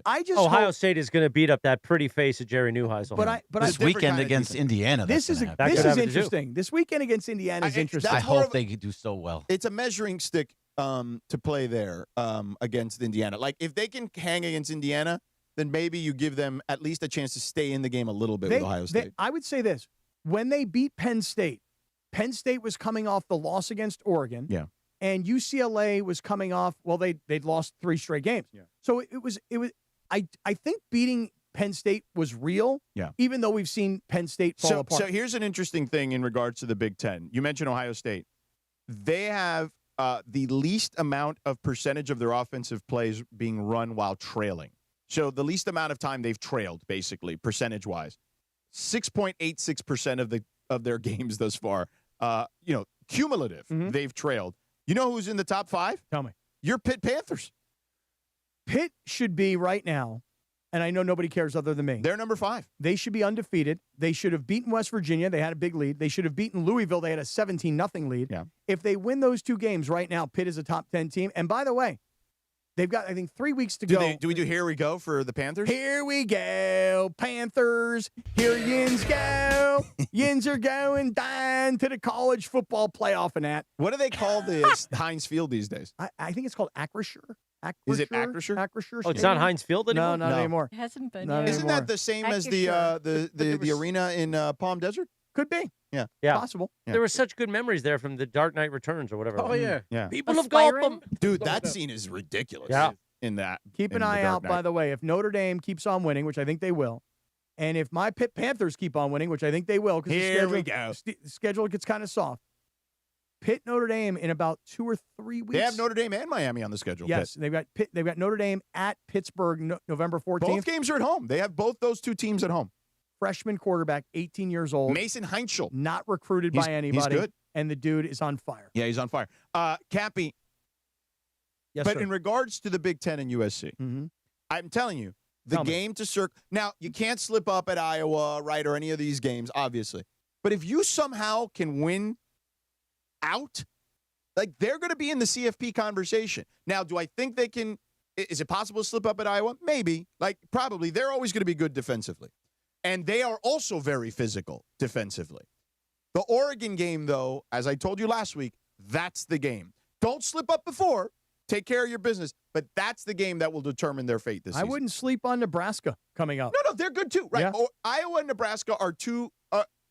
They're not on the level of Oregon, but they are worthy opponents, is what I would say. Yep, you got Nebraska. If you're USC, you're at Nebraska. You're home against Northwestern. And I believe the Northwestern game on November 7th is homecoming. Yeah. And then you're at Oregon. No, Iowa. Oh, excuse me. You're right. Home against Iowa and then at Oregon. Yeah. And then this UCLA game. Which at the beginning of the year El looked permanente. looked like ridiculous. But who knows what's going to happen with UCLA here in the coming weeks. Just like Michigan and Ohio State, that game is always close. It doesn't matter what your records are, the rivalry of all that. It is one of my favorite rivalries always. Even when I was growing up as a kid, I would always watch it because I just love the way the uniforms look. Well, The red and the blue. But think on about the screen. UCLA, USC, Nebraska, Oklahoma. Yeah. Florida State, Miami, at least the way I grew up. Pitt, Penn State. I don't know about that Pitt Penn State. Oh, no, Pitt Penn State was. I know, was but not huge. for It us. was- Not no, here. it as was well. huge on the East Coast. Right, Yeah, but yeah, I'm saying yeah. like And USC, then the UCLA. backyard brawl. Right, Yeah. but what were some when you think about old school classic collegiate rivalries that no longer really even exist because everybody's changed conferences? Nebraska, Oklahoma, those guys separated. They're not partners anymore. Yeah. USC, UCLA are Yeah. in the same conference. Well, we talked about it last week. The biggest mistake that TV executives have made, although ESPN has done really smart by making sure they've doubled, tripled down on the SEC, is that regional rivalries are a big thing, and we don't get them as much as we used to. But yeah, I would say like every region of the country has a BYU and Utah, right? The Holy War. How about right? Georgia, Florida? Yeah. Yeah, in Jacksonville, the cocktail Yes. party. Right, Also, Red River shootout. yeah, Red River rivalry. Right. Yes. Texas. Yeah, they changed it. Yeah, Texas, Oklahoma. Yeah, Yes, right. which just happened. Yes, Mhm. not too long ago. Yeah. Yeah. So I miss Auburn, a lot Alabama. Of, yeah, Right? Yes. I miss a lot of those things, man. Yeah, I mean, most of them still happen. But you're right. The UCLA, USC uniforms on the field at the same time. Yeah. In legendary Beautiful buildings like stuff. the Coliseum But or Notre the Dame Rose Bowl. USC is in that conversation. And it's as probably well. going away. Yeah. Well, they're in talks. I said Yeah, that in the yeah. group text to extend the rivalry 26 and 27. I mean, there's this weird thing potentially, and I don't mean weird in a bad way. Like they're trying to use a loophole in their Big Ten contract to get that game done on Netflix. Oh, wow. Wow, that'd be huge. Hey, I've got something I want to just bring up to you Not guys. for the Big Ten. They would be very upset, I would imagine, in that scenario. Probably. I got something I got to run by you guys in the dealer's choice. So can we get that? Because this is somewhat important for everybody. Okay, stand by. Let me It's do the read Halloween here. based. It's time for Dealer's Choice Real Deal. Hey. Brought to you by Seller's Advantage. Want to sell your house before you call an agent? Call Seller's Advantage. They'll buy it as is with a competitive cash offer. No repairs needed. They make selling easy. Call 888-888-390 as is for a no obligation offer. Or visit sellersadvantage.com, DRE 0196-1658, Cappy. So, okay, this weekend, I mentioned this a couple times. I went on a Halloween-based pub crawl, which was a cancer fundraiser for a cancer foundation. And I wasn't overly dressed in a costume, but I was, kind of in theme, So I see this guy, and he's wearing this costume, but I'm looking at his back, and he's wearing a Jets jersey, and it says number 6 on it, and it says Sanchez. So I'm like, really? That's your costume, bro? Is you're wearing a Mark Sanchez Jets jersey? That's your costume? Well, it turns out, as I walked around him, I noticed that the costume was he had a knife sticking out of his stomach, and all you saw was the blade, like the handle of the knife, and blood all over his Mark Sanchez jersey. And I kind of couldn't help myself. And I said to this young brother, I said, hey, I think that's in really poor taste. And by the way, I think it's too soon. Wow. You said that? Me of all Wow. people. You know me. Wow. I'm like Wow. non-confrontational. I thought you was laughing and be like, right. oh, that's good. That's No, good. I want to ask everybody here what you think. I think that having a Mark Sanchez jersey with a knife sticking into your stomach and blood coming down your shirt and the handle of the knife being stuck in your gut, I think it was in very poor taste, and I think it was really utterly unacceptable. What do you guys think? Well, considering what Mark I Sanchez... mean, Yeah. I just don't think... I'm with you. It's too soon to Yeah. address that whole situation, and personally. considering what he allegedly did to the other person, I don't know. Leave it alone. I thought it was in very poor It taste. is in poor taste.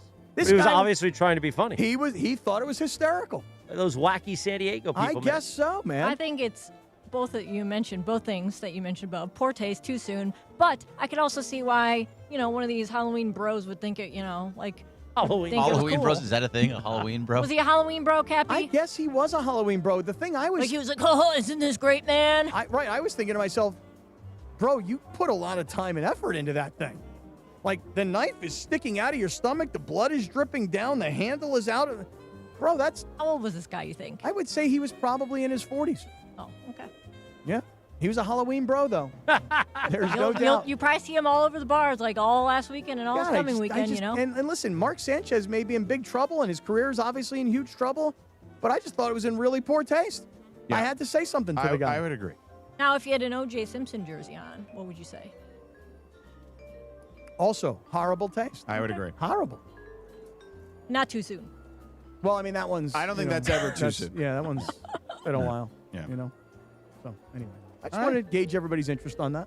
All right. Interesting stuff, Cappy. All right, Cappy. Nice. You Been want an another honey interesting day? stinger for the Cappy cast? I've had 2 honey stingers, but I am going right from here to the Cappy cast, and I'm just going to warn everybody. As you sit on these stingers, as they start to get into your bloodstream, you get more energized. So when I leave here by 10:07, I'm going to be on the Cappy cast, and it's going to be on like the break of dawn, like Donkey Kong. By the way, you guys curse on that thing? Yeah, we do curse. Yeah, I don't like that. Yeah. I don't like They that. play blue. We don't Yeah. really we don't Bluer go than crazy. us, and We we're don't go- we're pretty blue. Every don't go clip I crazy. see, you're cursing it. Really? Yeah, that's what I feel. Oh, and then you repurpose the cursing. Oh, wow. I don't know. I don't know. I don't like it. I just don't want you to accidentally slip on like your real job here. Are you going to take the hardwood? I should take the hardwood. We'll see you tomorrow at 7 a.m. and I would have been able to have coffee by then, so I'll be more wide awake.